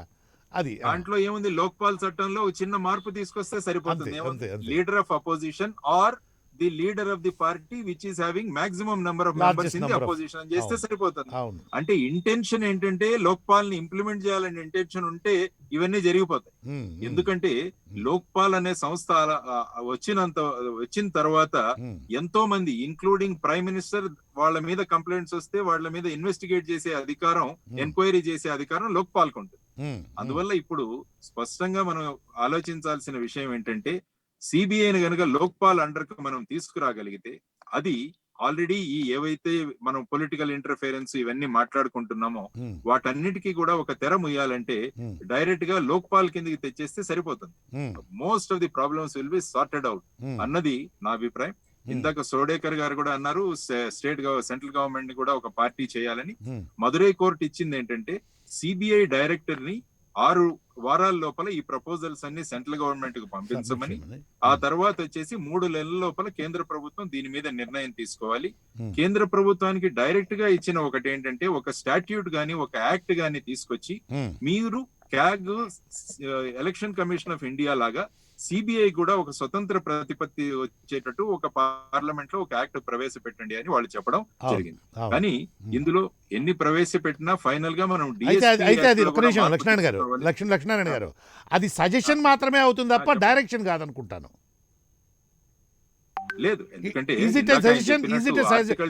Suggestion are direction? It's a direction. Supreme ఎప్పుడు సజెషన్స్ ఇవ్వదు, కోర్టు ఎప్పుడు డైరెక్షన్స్ ఇస్తుంది. అందులో ఆర్టికల్ 226 లో వైడ్ పవర్స్ ఉంటాయి కాన్స్టిట్యూషనల్ కోర్ట్స్. అందువల్ల వాళ్ళు ఇచ్చిన దాన్ని సిబిఐకి తర్వాత సెంట్రల్ గవర్నమెంట్ కి కూడా డైరెక్షన్స్ ఇచ్చినందువల్ల ఇది మళ్ళా సుప్రీం కోర్టుకు వెళ్లి స్టే తీసుకురావడం ఇలాంటివి ఎలాగైతే గౌహతి దాంట్లో చేశారో అలా కాకుండా సీరియస్ గా కూర్చొని దీని మీద గనక డిసిషన్ తీసుకుంటే సంస్థకి బాగుంటుంది, తర్వాత ప్రజలకి బాగుంటుంది. కాబట్టి ఒక పారదర్శకత, ఇంకా మోర్ అకౌంటబిలిటీ కూడా ఉంటుంది. తర్వాత వాళ్ళ మీద విశ్వాసం కూడా పెరుగుతుంది. కాబట్టి ఈ దిశగా ప్రభుత్వం నిర్ణయం తీసుకోవాలన్నది నా సూచన. థ్యాంక్ యూ లక్ష్మణ్ గారు. రామచంద్రరావు గారు, can you please respond to me? Yeah, now the audio is okay. Yeah, please go ahead, sir. ఇంతకుముందు ఆడియో డిస్టర్బెన్స్ వల్ల మిమ్మల్ని చేరుకోలేకపోయాను. Thank you. ఇప్పుడు నేను అందరి డిబేట్ విన్నాను. అయితే ఇప్పుడు ఏంటంటే, ఇప్పుడు ఇచ్చిన మదురై కోర్టు ఇచ్చినటువంటి జడ్జిమెంట్ నేపథ్యంలో మనం ఒక చర్చ చేస్తా ఉన్నాం. ఫస్ట్ లోనే మనం అనుకున్నాం సిబిఐ అంటే ఒక రాజకీయంగా దీన్ని వాడుకుంటున్నారు, ఏ రాజకీయ పార్టీ పవర్ లో ఉంటుందో వాళ్ళు వాడుకుంటారని చెప్పేసి దీని మీద అభియోగాలు చాలా ఉన్నాయి. అయితే మనం ఒకటి గుర్తుపెట్టుకోవాలి, ఇంతకుముందు క్లియర్ చెప్పినట్టు సిబిఐ యొక్క ప్యూర్లీ ఇన్వెస్టిగేటింగ్ ఏజెన్సీ ముఖ్యంగా సెంట్రల్ గవర్నమెంట్ ఎస్టాబ్లిష్మెంట్స్ లో జరుగుతున్నటువంటి పీసీ యాక్ట్ అంటే కరప్షన్ సంబంధించినటువంటి కూడా చాలా బ్యాంకింగ్ ఆఫీసర్స్ కానీ ఏ స్టేట్ గవర్నమెంట్ అయితే కన్సెంట్ ఇచ్చిందో అక్కడ కూడా అన్ని బ్యాంకింగ్ కేసెస్ కానీ దాంట్లో కానీ ఈ సెంట్రల్ గవర్నమెంట్ ఎస్టాబ్లిష్మెంట్స్ కూడా సిబిఐ ఇన్వెస్టిగేట్ అనేది ఒకటి ఉన్నది. మూడోది, కొన్ని సెన్సేటివ్ కేసెస్ ఉంటాయి. మీరు భోపాల్ చెప్పారు, ఇంకే చాలా ఉంటాయి. ఇట్లా డెఫినెట్ గా అటువంటి కేసెస్ లో రాజకీయమైనటువంటి ఒక క్రిటిసిజం, ఒక విమర్శ తప్పకుండా వస్తుంది. ఇది ఎందుకంటే మన డెఫినెట్ గా ఒక పొలిటికల్ పార్టీకి సంబంధించినటువంటి వ్యక్తులు ఇన్వాల్వ్మెంట్ ఉంటే మమ్మల్ని సిబిఐ వేధింపు చేస్తుంది అనే మాట తప్పకుండా మనం కూడా స్టేట్ గవర్నమెంట్ లో ఆ మాట అంటాం. That way no police force is free from this criticism. Even state government లో కూడా ఇటువంటి క్రిటిసిజం ఉన్నది, లేదని కాదు. స్టేట్ పోలీస్ మనం ఏదైనా ఇది చేస్తా ఉన్నావునా, లేదు కదా. అయితే ఇప్పుడు ఏంటంటే ఈ మధ్య కాలంలో కొన్ని స్టేట్స్, ఆంధ్రప్రదేశ్ కానీ వెస్ట్ బెంగాల్ కానీ ఇవన్నీ కానీ ఈ యొక్క సెంట్రల్ గవర్నమెంట్ పెత్తనం మా మీద అవుతున్నది, దీనివల్ల మా మీద కేసెస్ పెట్టవచ్చు అనేటటువంటి ఆలోచనతో వాళ్ళు ఒక నిర్ణయం తీసుకున్నారు. ఏమంటే సిబిఐ షుడ్ నాట్ ఇంటర్ఫియర్ అనేది. లేకపోతే జేడీ లక్ష్మణ్ గారు చెప్పినట్టు CBI can interfere where central establishments are there, ఒకటి where state government doesn't want, court ద్వారా. నేనే ఇప్పుడు సత్యం కేసు ఉన్నది అనుకోండి, ఆ కేసులో it was my application, CBI took over the case. నా అప్లికేషన్ తోనే హైకోర్టు జస్టిస్ రమణ గారు ఉండేప్పుడు వారి వల్లే అప్పుడు దిల్కుషా కేసు వచ్చి సిబిఐ కింద వేయడం జరిగింది. సో ఇవన్నీ ఏజెన్సీస్ ఉంటాయి. Courts can interfere but they cannot interfere in investigation. They can only monitor the investigation. అంతేగాని కోర్ట్స్ ఎప్పుడు కూడా ఇన్వెస్టిగేషన్ ఇంటర్ఫియర్ చేయడానికి judges are not trying to do that job. That's not the job of the court. They cannot do it. That's not. They are not paid for it. They are not trained in that. So కాబట్టి ఏదైతే investigation అయి ఉంటుందో దాని విషయంలో కోర్టుకు appraise చేస్తారు. Court ఏదైనా comment చేస్తే దానికి డెఫినెట్ గా న్యాచురల్ గా ఒక పొలిటికల్ పార్టీ దాన్ని పట్టుకొని దానికి పెద్ద చేయటము, లేకుంటే ఫేవర్ ఉంటేనో మా మాట కరెక్ట్ అయిందనో ఏవో కోర్టుకు వచ్చే అనుమానాలు కొద్దిగా అడిగినా కూడా ఇవి డెఫినెట్ గా ఇది బికమ్ ఏ పొలిటికల్ పాయింట్. అయితే ఇప్పటి వరకు మనం గర్వపడాల్సింది ఏంటంటే సిబిఐ ఇంతకుముందు లక్ష్మణ్ చెప్పినట్టు కన్విక్షన్ రేట్ చాలా ఉంది. మనం compare to state police, conviction rate in CBI are more than regular police, general police. ఏం రేట్ అండి? కన్వర్షన్ ఏమన్నారు మీరు? అది conviction success rate. Okay, let's call it success rate of CBI ఎక్కువ ఉన్నాయి. ఎగ్జాక్ట్లీ, శిక్ష పడినటువంటి కేసెస్ లో. ఓకే, కాబట్టి దాంట్లో మనం చూడాల్సిన అవసరం ఏమంటే జనరల్ గా సిబిఐ అనగానే మనం మాట్లాడుతుంటాం ఏమని ఏదైనా అన్యాయం జరిగితే కోర్టుకు పోతూ ఉంటాం. అట్నే ఎవరైనా పెద్ద కేసు జరిగితే సిబిఐ ఇవ్వాలి అంటాం, డిమాండ్ చేస్తాం. అంటే సిబిఐ ఉన్న క్రెడిబిలిటీ అది. కరెక్ట్. నో డౌట్ సిబిఐ కానీ ఏదైనా కానీ ఇప్పుడు FBI, అమెరికాలో ఉన్న FBI కూడా క్రిటిసిజం ఉన్నది. సో క్రిటిసిజం ఉన్నంత మాత్రాన ఈ ఎస్టాబ్లిష్మెంట్ ని మనం బ్లేమ్ చేయటము పొలిటికల్ యూసేజ్ అవుతుందని చెప్పేసి కూడా, బట్ ఐ అగ్రీ కాకుండా ఉండదు. కొన్ని సార్లు డెఫినెట్ గా అయి ఉంటది. కొంతమంది అధికారులు కొన్ని విషయాలకు కొన్ని పోస్ట్ రిటైర్మెంట్ బెనిఫిట్స్ కోసం ఏదైనా ఆ గవర్నమెంట్ లో ఉన్నటువంటి ఒక వాళ్ళకు ఒబలైజ్ అయ్యి ఏదైనా కేసులు డెఫినెట్ గా ఉంటే ఉండొచ్చు. బట్ నాట్ ఆల్ అనేది మనం గుర్తుపెట్టుకోవచ్చు. ఇది ఐసోలేటెడ్ కేసెస్. ఐసోలేటెడ్ కేకుండా ఇప్పుడు సుప్రీంకోర్టు చీఫ్ జస్టిస్గా పనిచేసినటువంటి గగోయి అయోధ్య తీర్పు ఇచ్చిన తర్వాత 2 నెలల్లో బీజేపీ ఎంపీ అయిపోయినారు రాజ్యసభకి, 2 నెలల్లోనే. సో ఎక్కడా ఇంటర్ఫీరెన్స్ లేకుండా ఉంటుంది అని అనుకోవడానికి వీల్లేదు. మనం చాలా క్లియర్గా కనపడుతుంది. 2 నెలలు కూడా గడవలే, కనీసం ఒక 6 నెలలు గడిస్తే ఏమన్నా అనుకోవచ్చు. సో సిబిఐ డైరెక్టర్గా పనిచేసిన వాళ్ళు ఇందాక మిత్రులు గిరిధర్ గారు కూడా చెప్తూ, ఆయన సిన్హా అనుకుంటాను కదండి, ఆ సిన్హా గారి ఇంటి దగ్గర ఆయన విజిటర్స్ లిస్ట్లో కనుక చూసేట్లయితే ఎవరెవరు ఆయన కలవడానికి వచ్చారు అనేటువంటిది చాలా క్లియర్గా తెలిసిపోతుంది. So it is not that it's not a Holi cow, but it is under the influence of the political system. కొంత ఉంటది, కొన్ని అన్ని not in all isolated cases ఉంటాయి. అండ్ జడ్జెస్ కామెంట్ కూడా when they make a comment it's case wise గా మనం చూడాల్సిన అవసరం ఉన్నది. అస్సాంలో జరిగినటువంటి ఒక కేసు గానే, చెన్నైలో జరిగిన మన మదురైలో జరిగినటువంటి మదురై హైకోర్టు కామెంట్ గానే it was in regard to a particular case. So isolated cases మనం చూడాలి. ఇన్ జనరల్ గా సిబిఐ పొలిటికల్ యూజ్ గా చేస్తారు, ఇన్ జనరల్ గా జరుగుతుంది అనేటటువంటి మనం ఒక ఇన్ఫరెన్స్ మనం మాత్రం యూ కెనాట్ టేక్. అది డెఫినెట్ గా మనం గుర్తుపెట్టుకోవాల్సిన అవసరం ఉంది. బట్ హౌఎవర్ ఇన్ఫరెన్స్ అంటే ఒక నిమిషం రామచంద్రరావు గారు, ఇప్పుడు బోఫోర్స్ కేసులో ముద్దాయిగా ఉన్నటువంటి ఖత్రోచి అనేటువంటి వాడు దేశం వదిలి వెళ్ళిపోయినాడు అనేది ఒక ఫ్యాక్టు, వాడి అకౌంట్స్ డీఫ్రీజ్ అయినాయి అనేటువంటిది ఒక ఫ్యాక్టు. ఈ ఫ్యాక్ట్స్ని బట్టి ప్రజలు వాళ్ళు రావాల్సిన కన్క్లూజన్స్కి వచ్చేస్తారు. మీరు ఒప్పుకున్నా కుదరదు, ఒప్పుకోకపోయినా కుదరదు. ఎందుకంటే వాడు దేశం వదిలి వెళ్ళిపోయినాడు కదా. భోపాల్ విషవాయు సంఘటనలో బాధ్యుడైనటువంటి ఆండర్సన్ అనేటువంటి వాడు దేశం వదిలి సేఫ్గా వెళ్ళిపోయినాడు కదా. వాడిని గవర్నమెంట్ పంపించిందా పంపించలేదా అనేటువంటి వేరు. గవర్నమెంట్ పివి నరసింహరావు గవర్నమెంట్, అది అప్పుడున్నటువంటి గవర్నమెంట్ ఖచ్చితంగా దాని మీద రాజకీయ నాయకులుగా మేమే మాట్లాడతాం అంటున్నా. కరెక్ట్. అందుకే ఏమంటున్నా అంటే అన్ని కూడా జనరలైజ్ చేయొద్దండి. ఇది definitely should have faith in investigation. ఇప్పుడు జేడీ లక్ష్మణ్ గారి ఆఫీసర్ ఆ రోజు జగన్ గారి కేసులో వ్యాన్ పిక్ కేసు, ఆ కేసు చాలా కేసెస్ అయినాయి, ఎక్కడ కూడా ఇన్వెస్టిగేషన్ లోపం లేదు. And he became one of the example for the upcoming police officers. ఆ విధంగా ఉండాలనేటువంటి ఆలోచన వచ్చింది. ఒక టఫ్ ఆఫీసర్, ఒక హానెస్ట్ ఆఫీసర్ గా అటువంటి ఉన్నాయి, చాలా ఉన్నాయి, లేదని కాదు. But same time you do have black sheeps everywhere. కాబట్టి ఒకటి రెండు ఉంటే ఉండొచ్చు. బట్ నేను కూడా ఏమంటున్నా అంటే సిస్టమ్ లో ఎక్కడో చోట సిబిఐ కూడా కొంచెం ఇండిపెండెన్స్ ఇవ్వాల్సినటువంటి విషయం ఉన్నది. I agree with it is not a parroted. ఒక్క నిమిషం రామచంద్రరావు గారు, మీరు పాలిటీషియన్ కూడా కాబట్టి మీకే వేస్తాను ఈ ప్రశ్న. దాదాపు 149 మంది పార్లమెంట్ సభ్యుల మీద క్రిమినల్ కేసులు ఉన్నాయి ప్రస్తుతం. ఇంతమంది క్రిమినల్ కేసులు ఫేస్ చేస్తున్నటువంటి పార్లమెంట్లో సిబిఐకి స్వేచ్ఛనిచ్చేటువంటి చట్టం పాస్ అయ్యే అవకాశం ఉందా? ఒకటి సార్, క్రిమినల్ కేసెస్ పెండింగ్ ఉన్నాయంటే మోరల్ టర్పిట్యూడ్ గానే చాలా సీరియస్ కేసెస్ అండి. అవేదో రోడ్డు పక్కన మూత్రం చేస్తున్నావో, లేకపోతే టైం అయిపోయిన తర్వాత అదేంటి ఎలక్షన్ టైంలో ఎలక్షనీరింగ్ టైం అయిపోయిన తర్వాత ఎక్స్టెండ్ అయినదో, లేకపోతే బందో హర్తాళో చేస్తున్నప్పుడు చేసినటువంటి అటువంటి కేసెస్ కాదు ఇవేవి కూడా. These are all very very serious cases. అటువంటి వాళ్ళు 149 మంది ఉన్నారు ఈరోజు పార్లమెంట్లో. మోరల్ టర్పిట్యూడ్ గానే, లేకుంటే బాడీలీ అఫెన్సెస్ చేసినటువంటి కేసెస్ గానే, చీటింగ్ కేసెస్ ఇటువంటి ఉంటే కదా డెఫినెట్ గా దాని విషయంలో ఉన్నటువంటి ఒక 150 కానివ్వండి, ఎంతైనా కానివ్వండి, వాళ్ళు అపోజ్ చేస్తారా లేదని కాదు. ఇది పార్టీస్ విప్. ఒక నిజంగా అటువంటి చట్టం వచ్చింది అనుకోండి, ఏ పార్టీ పవర్ వచ్చినా పార్లమెంట్ లో ఆమోదించకుండా చట్టం ఎట్లా వస్తుంది? పార్లమెంట్ లో ఆమోదించాలా లేదా అనేది that is a government decision.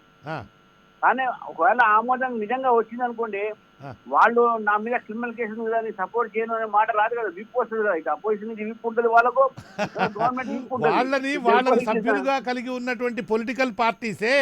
ఎందుకంటే మన ఎన్నికల్లో గెలుపు అనేదే ప్రధానం. ఏ మార్గంలో గెలిచినా, నువ్వు రౌడీజంతో గెలిచినా, డబ్బులతో గెలిచినా, బిర్యానీ ప్యాకెట్లతో గెలిచినా, లిక్కర్తో గెలిచినా, నువ్వు ఏమైనా చేయి, గెలవాలి. అంటే విన్నింగ్ కెపాసిటీ అనేటువంటిదే క్రైటీరియా అవుతుంది మనం అభ్యర్థులను సెలెక్ట్ చేయడానికి. అటువంటప్పుడు ఎంత నేర చరిత్ర ఉంటే, అంటే వాడి పేరు చూస్తేనే ప్రజలందరూ, ఓటర్లందరూ గజగజ వణికిపోయే పరిస్థితి ఉందనుకోండి. అలాంటి పరిస్థితుల్లో వాడు చట్టసభకు, పార్లమెంట్ ఆయన అటువంటి వ్యక్తి కనుక పార్లమెంట్కు ఎన్నికైనారనుకోండి, పరిస్థితి ఏంటి? ఇటువంటి వాళ్ళు ఇంతమంది ఉన్నారు. అటువంటి వాళ్లకు టికెట్లు ఇస్తున్నటువంటి మన సిస్టమ్, పొలిటికల్ సిస్టమ్ అనేటువంటిది ఈ విధమైన చట్టాన్ని సిబిఐకి దాని స్వేచ్ఛగా ఎగరనిచ్చే పరిస్థితి ఉంటుందా? సిబిఐని దాన్ని శక్తివంతం చేసేటువంటి పరిస్థితి ఉంటుందా? సిబిఐని శక్తివంతం చేయడం అనేది దేశ ప్రజల సంక్షేమ రీత్యా చాలా అవసరం. కానీ అవకాశం ఉంటుందా అని అడుగుతున్నాను నేను. మీరు అడిగిన క్వశ్చన్స్ రెండు. ఒకటో మనకు ఉన్నటువంటి సిస్టమ్ లో ఎలక్ట్రల్ రిఫార్మ్ జరగాలి. ఇప్పుడు ఇంతకుముందు దీనికి చెప్పి మిగతా తర్వాత చెప్పండి. ముందు దీనికి చెప్పండి. సుప్రీంకోర్టు జడ్జిమెంట్ ఇచ్చింది ఈ మధ్యనే 2011 డైరెక్షన్స్. ఇప్పుడు కూడా మన బీహార్ లో బీజేపీ, జేడీ అందరూ చాలా మంది కమ్యూనిస్ట్ అందరికి 1 లక్ష ఫైన్ చేసింది ఎలక్ట్రల్ లో రిఫార్మ్స్ భాగం అది. రెండోది మీరు అడిగిన క్వశ్చన్ హైపోథెటికల్. వీళ్ళందరూ సపోర్ట్ చేస్తారా లేదా అనేది ఇప్పుడు నేను వాళ్ళ బ్రీఫ్ తీసుకోలేదు. I can't be spokes person for those criminal. నేను అనేది, మీరు ఒక పాలిటీషియన్గా, ఒక సీనియర్ పాలిటీషియన్గా ఉన్నారు, అడ్వకేట్గా అనేక దశాబ్దాల పాటు ప్రాక్టీస్ చేసినటువంటి వాళ్ళు, జనరల్ అండర్స్టాండింగ్గా ఉన్నటువంటి వాళ్ళు, అంటే ఇంతమంది తీవ్రమైనటువంటి నేరారోపణలు కలిగినటువంటి వాళ్ళు పార్లమెంట్లో సభ్యులుగా ఉన్నారు. వివిధ పార్టీలకు చెందిన వాళ్ళు, ఒక బీజేపీ అనో ఒక కాంగ్రెస్ అనో కాదు, అన్ని పార్టీలకు సంబంధించిన వాళ్ళు. న్యాచురల్గా బీజేపీ నంబర్ ఎక్కువ ఉండడం వల్ల బీజేపీలో ఎక్కువ మంది ఉంటారు. ఇటువంటి వాళ్ళు ఎక్కువ ఉంటారు కదా. సో మరి ఇటువంటి వాళ్ళు అంటే బీజేపీకి సిబిఐకి స్వేచ్ఛనిచ్చేటువంటి చట్టాన్ని వాళ్ళు తీసుకొచ్చి రాణిస్తారా? ఆ పొలిటికల్ పార్టీస్ రాణిస్తాయా? ఇది నా ప్రశ్న. ప్రభుత్వం నిర్ణయం తీసుకుంటే, పార్లమెంట్ ప్రవేశపెడితే విప్పుని తప్పకుండా వాళ్ళు ధిక్కరించడానికి వీలు లేదు. ఆ విప్పుని వాళ్ళు ఫాలో కావాల్సిందే. కాబట్టి అటువంటి ఒక ప్రపోజల్ వస్తే డెఫినెట్ గా మెజారిటీ ఉన్న పార్టీ దాన్ని పాస్ చేస్తుంది. అంతవరకు నేను చెప్పగలుగుతాను. మిగతా చేస్తారా, వీళ్ళు అలో చేస్తారా లేదా అనేది hypothetical set. I can't answer. Okay, thank you Giridhar గారు. అదే ప్రశ్న మీకు కూడా వేస్తున్నాను. Go head. అసలు పార్లమెంట్లో ఓటు వేస్తున్నటువంటి ఎంపీలు ఎంతమందికి దేనికోసం ఓటు వేస్తున్నారో తెలుసా వాళ్ళకి? ఇందాక అందుకనే రామచంద్రరావు గారు చెప్పారు, అది విప్ ఇష్యూ చేస్తే వాళ్ళు దాన్ని సపోర్ట్ చేస్తారు. కానీ అంతకు మించి వాళ్ళు నిజంగా వాళ్ళ చేతిలో ఉందా అని నేను అనుకోను. ఆ ప్రభుత్వం నిర్ణయిస్తుంది. ఇన్ఫ్యాక్ట్ ప్రైవేట్ బిల్స్ చాలామంది తీసుకొస్తారు. ప్రైవేట్ మెంబర్స్ బిల్స్ కింద తీసుకొచ్చినవి ఎన్ని పాస్ అవుతున్నాయి అసలు? కావు, ఏం అవ్వట్లేదు కదా. అంటే ప్రతిపక్షాలే కాదు, ఈవెన్ పాలకపక్షంలో ఉన్న వాళ్ళు తీసుకొచ్చినా కానీ కూడా దానికి ఏమి ముందుకు వెళ్ళలేకపోతున్నాయి. అవి ప్రభుత్వాలు ఏమి నిర్ణయిస్తాయో మెజారిటీలో ఉన్నటువంటి వాళ్ళ పార్టీ యొక్క నిర్ణయాల ప్రకారమే అక్కడ చట్టాలు జరుగుతున్నాయి. వాళ్ళు నిర్ణయిస్తారా లేదా అనేది పెద్ద ప్రశ్న. ఇప్పుడు ఎవరు ప్రభుత్వంలో ఉన్నారో వాళ్ళనే మనం డిమాండ్ చేయాలి. ఎలక్టోరల్ రిఫార్మ్స్ తీసుకురండి అని వాళ్ళని మనం డిమాండ్ చేయాలి. అలాగే పోలీస్ రిఫార్మ్స్ తీసుకురండి అని వాళ్ళని డిమాండ్ చేయాలి. అది రాష్ట్ర ప్రభుత్వం కావచ్చు లేదా సెంట్రల్ గవర్నమెంట్ కావచ్చు, ఎవరైనా కావచ్చు. ఎవరి పరిధిలో ఉన్నవి వాళ్ళు రిఫార్మ్స్ చేయండి అని మనం వాళ్ళని డిమాండ్ చేయాలి. ఇప్పుడు ఇందాక జేడీ గారు చెప్పారు, అక్కడ అర్నబ్ గోస్వామి గారి కేసు గురించి చెప్పాను క్లారిఫికేషన్. నా ఉద్దేశం అది సిబిఐలో ఇన్వెస్టిగేట్ చేసిన దానికి కాదు. My broader picture was courts కూడా పొలిటికల్ ఇంటర్ఫియరెన్స్కి అతీతంగా లేవు అని చెప్పే ఉద్దేశంతో ఒక ఎగ్జాంపుల్ ఇచ్చాను. అది సో జనరల్గా మనకు కోర్ట్స్లో పొలిటికల్ అపాయింట్మెంట్స్ కావచ్చు, లేదా ఇటువంటి సంస్థలలో పొలిటికల్ అపాయింట్మెంట్స్ కావచ్చు, ఇవి ఉండడం వల్ల కొంత మనకు ఇబ్బందికరమైన విషయాలు ఉన్నాయి. దాన్ని మనం తిరస్కరించలేము. We cannot dismiss them outright. కానీ మనకి అంతటి నైపుణ్యం ఉన్నటువంటి ఇన్స్టిట్యూషన్ ఇంకొకటి లేదు మన దగ్గర. కాబట్టి మనకు గతి లేని పరిస్థితి. ఎందుకు సార్ ఒక నిమిషం టైం తీసుకొని జడ్జెస్ అపాయింట్మెంట్ ఎట్లా జరుగుతుంది అనేటువంటిది ప్రజల సౌకర్యార్థం చెప్పండి. హైకోర్టు జడ్జిలు ఎట్లా నియమించబడతారు వాళ్ళది చాలా అక్కడే తెలిసిపోతుంది. కొలీజియం సిస్టమ్ అని చెప్పేసి వాళ్ళు ఏదైతే పెట్టుకున్నారో, ఇన్ఫ్యాక్ట్ పార్లమెంట్లో మెజారిటీ చట్టంతో తీసుకొచ్చి జ్యుడిషియల్ రిఫార్మ్స్ తీసుకొచ్చి వాళ్ళు ఎప్పుడైతే వాళ్ళు ఒక ఎన్జేసీ అని చెప్పేసి నేషనల్ జ్యుడిషియల్ కమిషన్ అనేది అపాయింట్ చేయడానికి వాళ్ళు చట్టం తీసుకొస్తే ఆ చట్టాన్ని సుప్రీంకోర్టు కొట్టేసింది. అది అంటే ఒక పార్లమెంటులో మెజారిటీ అందరూ కలిసి నిర్ణయించి ఇటువంటి చట్టం తీసుకొస్తే దాంట్లో కూడాను ప్రభుత్వానికి 100% కంట్రోల్ లేదు. ముగ్గురున్న దాని కమిటీలో ఒక అతను ప్రభుత్వ రిప్రజెంటేటివ్ ఉండొచ్చు అంతే. మెజారిటీ మళ్ళీ సుప్రీంకోర్టు జడ్జెస్ వాళ్ళే నిర్ణయించుకోవచ్చు. అయినా కానీ దాన్ని కూడా వీళ్ళు యాక్సెప్ట్ చేయకుండా తిరస్కరించారంటే అసలు ఎటువంటి రిఫార్మ్స్ యాక్సెప్ట్ చేయట్లేదు. మీరేమో ఒక ఎంపీ కావచ్చు, ఒక మినిస్టర్ కావచ్చు, లేదా ప్రెసిడెంట్ కావచ్చు, వీళ్ళందరూ కూడా దే సబ్జెక్ట్ టు ప్రజలకు ఆన్సరబుల్. వాళ్ళకు సమాధానం చెప్పవాలి. కానీ జడ్జెస్ మాత్రం మీలో మీరు నిర్ణయించుకుంటారు, మీలో మీరే పైకి వస్తారు. ఇన్ఫ్యాక్ట్ కొన్ని రిపోర్ట్లు చూస్తే కనుక కొన్ని కుటుంబాల యొక్క వ్యక్తులే తరచూ అక్కడ జడ్జిలు అవుతున్నారు అని చెప్పి సంతతి 3-4 సంతతులు. అంటే మన పేర్లు చెప్పడం మంచి పద్ధతి కాదు లైవ్ టీవీలో. అందుకని ఇటువంటివి చాలా ఎన్నో మనకు దాని గురించి రిపోర్ట్స్ వస్తున్నాయి. అది ఏం జరుగుతుంది, ఏ బేసిస్ మీద మీరు నిర్ణయిస్తున్నారు? సీనియారిటీ బేసిస్ మీద నిర్ణయిస్తున్నారా? కాదే. మీరు ఎక్కడో ర్యాండమ్గా ఒక హైకోర్టులో నుంచి ఎవరో వ్యక్తిని తీసుకొచ్చి సుప్రీంకోర్టు జడ్జి చేస్తారు మీరు. లేదా అసలు ఇంకా ఏ కోర్టులో కూడాను జడ్జిగా లేనటువంటి ఒక వ్యక్తిని మీరు నిర్ణయించి జడ్జిగా చేస్తున్నారు. మనకు లాస్ట్ టైం ఆ రికమెండేషన్స్లో ఒక అడ్వకేట్ని రికమెండ్ చేశారు వాళ్ళు. సో ఇటువంటివి వాళ్ళు అంటే ఏ బేసిస్ మీద చేస్తున్నారని ప్రజలకి పారదర్శకంగా చెప్పవలసిన బాధ్యత కోర్టుల మీద కూడా ఉన్నది. కోర్టులు అది నిర్ణయించట్లేదు. కనీసం పోనీ మీరు చెప్పిన పేర్లకు వ్యతిరేకంగా వాళ్ళ దగ్గర ఏదైనా సిబిఐ ఇన్వెస్టిగేషన్ ఉందా, ఇంకేదైనా ఇతరత్ర రిపోర్ట్స్ గవర్నమెంట్ ప్రభుత్వాల దగ్గర ఉంటే దాన్ని తిరస్కరించే అధికారం కూడా మీరు వాళ్ళకి ఇవ్వట్లేదు. ఒకసారి దాన్ని మళ్ళీ తిరిగి పంపిస్తే రెండోసారి పంపించి మళ్ళీ ఓకే మీరు తప్పనిసరి చేయవలసినటువంటి పరిస్థితి ఈరోజు ఉన్నది. ప్రభుత్వాలకు కూడా దాన్ని ప్రశ్నించేటువంటి అధికారం లేదు ఈరోజు.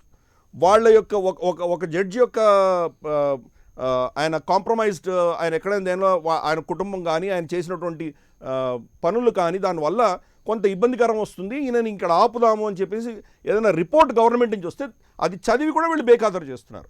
సో ఇంత క్లోజ్డ్ సర్క్యూట్లో వాళ్ళ నిర్ణయాలను ఉన్నప్పుడు ఎవరు వస్తున్నారని చూస్తే కనుక మనకు అది నిజంగా అది ప్రజలకు ఏం అర్థం కావట్లేదు.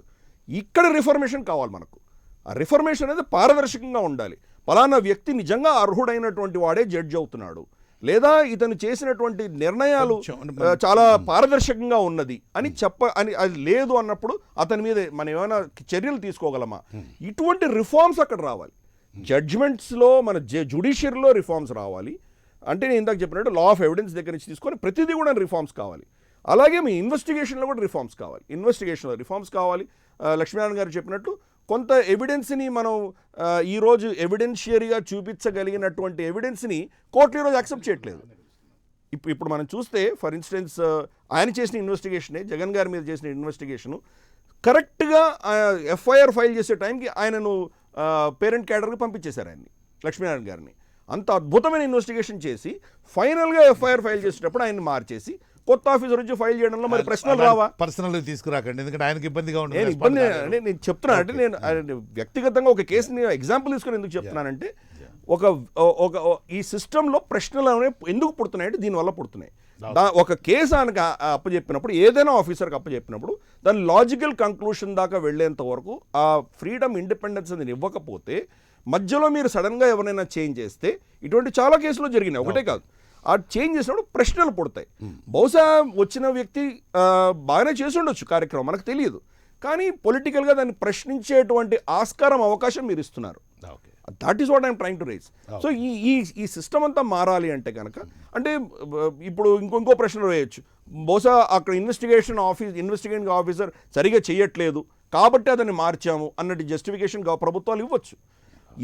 వీటన్నిటికీ నిజంగా సమాధానం అంటూ ఉండదు. మీరు ఎన్ని సిస్టమ్స్ పెట్టినా, ఎంత చట్టాలు తీసుకొచ్చినా, వ్యక్తులలో అక్కడ వచ్చేటువంటి ఆఫీసర్లలో పారదర్శకత లేకుండా ఉన్నప్పుడు వాళ్ళు నిజమైన ఒక ప్రొఫెషనల్ వ్యక్తులు బాగా దీని మీద అవగాహన ఉండి వాళ్ళకు ఒక విధమైన పారదర్శకత లేనటువంటి వాళ్ళని మీరు తీసుకొచ్చినప్పుడు ఈ ప్రాబ్లమ్స్ వస్తాయి. కాబట్టి మన సిస్టంలో అదే చట్టాలు, అదే సంస్థలు ఉన్నా కానీ కూడా వ్యక్తులు అన్న వాళ్ళు కూడా చాలా important. Thank you sir. Lakshman గారు, ఇప్పుడు మన దగ్గర ఉన్నటువంటి సిబిఐ ప్రపంచంలోని అనేకమైనటువంటి దేశాల్లో ప్రతి దేశానికి ఒక సెంట్రల్ ఇన్వెస్టిగేటివ్ ఏజెన్సీ అనేటువంటిది ఉంది. మిగతా చోట్ల సిస్టమ్ ఎలా అనేటువంటిది ఉంది సార్? మిగతా చోట్ల not only CBI, not only investigative agency, అసలు ఈ police and central investigative agencies అనేటువంటిది కొంచెం మన నైబరింగ్ కంట్రీస్లో కానీ ఒక యూరోపియన్ కంట్రీస్లో కానీ ఏ రకమైనటువంటి పిక్చర్ ఉందో కొంచెం చెప్తారా? ఇప్పుడు FBI ప్రధానంగా మనం చూసుకుంటే ప్లీజ్ గో ఇప్పుడు మీరు చూసుకుంటే అమెరికాలో ఉన్నంత కాంప్లికేటెడ్ సిస్టమ్ ఇంకెక్కడ లేదు. వాళ్ళలో ఉన్న ఎన్ని ఏజెన్సీస్ ఉంటాయంటే వాళ్ళ దగ్గర ఒక కౌంటీలో ఒక ఏజెన్సీ ఉంటుంది, తర్వాత ఫెడరల్ అంటే మన FBI ఉంటుంది, తర్వాత స్టేట్స్ లో వేరేగా ఉంటుంది. కాబట్టి అమెరికన్ సిస్టమ్ మీరు తీసుకుంటే it's a very very complicated system. Actual గా మీరు బ్రిటిష్ సిస్టమ్ ఇలాంటివి తీసుకున్నా కూడా ప్రతి కంట్రీలో కూడా ఒక సెంట్రల్ ఏజెన్సీ అన్నది ఒకటి ఉంటుంది. తర్వాత వాటిలో కన్సర్న్డ్ స్టేట్ ఏజెన్సీస్ అవి కూడా ఉంటాయి.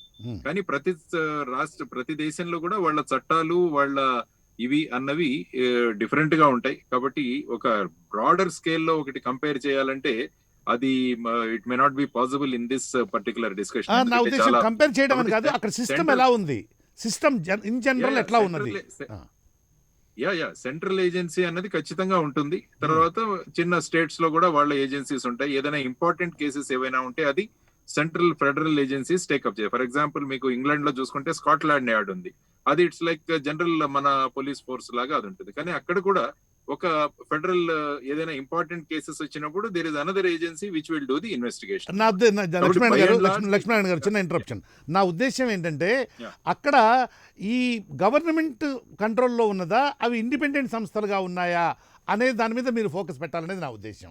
ఇప్పుడు మన దగ్గర గవర్నమెంట్ కంట్రోల్లో ఉండడం వల్ల సరైనటువంటి న్యాయం జరగడం లేదు, సిబిఐ అనేది ఎఫెక్టివ్గా పనిచేయడానికి అవకాశం లేకుండా పోతుంది, పొలిటికల్ ఇంటర్ఫిరెన్స్ ఎక్కువ అవుతుంది, అందువల్ల దాని ఎఫికసీ అనేది తగ్గుతోంది అనేటువంటి భావన సర్వత్రా ఉన్నది కదా.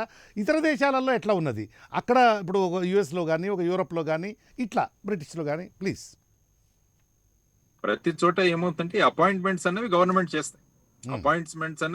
చేస్తాయి. ఆ తర్వాత ఈ ఇన్వెస్టిగేషన్ అన్నది బేసిక్ గా it is between the agency and the court. Actual గా ప్రభుత్వాలు ఇంటర్ఫియర్ అవ్వకూడదు, అయ్యే అవకాశం కూడా అధికారులు ఇవ్వకూడదు. ఇది మనం ప్రధానంగా చూసుకోవాల్సిన అంశం. అందుకనే సిబిఐ డైరెక్టర్ ను నియమిస్తున్నా కూడా ఒక బాడీ నియమిస్తుంది. అంటే prime minister, leader of opposition and chief justice of India. వీళ్ళు చేసి ఒక రూల్స్ ఉన్నాయి. యాక్చువల్ గా ప్రకాష్ సింగ్ అనే జడ్జిమెంట్ లో సుప్రీం కోర్టు క్లియర్ గా చెప్పింది, డైరెక్టర్ జనరల్ ఆఫ్ పోలీస్ ను గానీ ఈ ఏజెన్సీస్ ను గానీ అపాయింట్ చేస్తున్నప్పుడు ఏ విధమైన ఇవి పాటించాలి అని.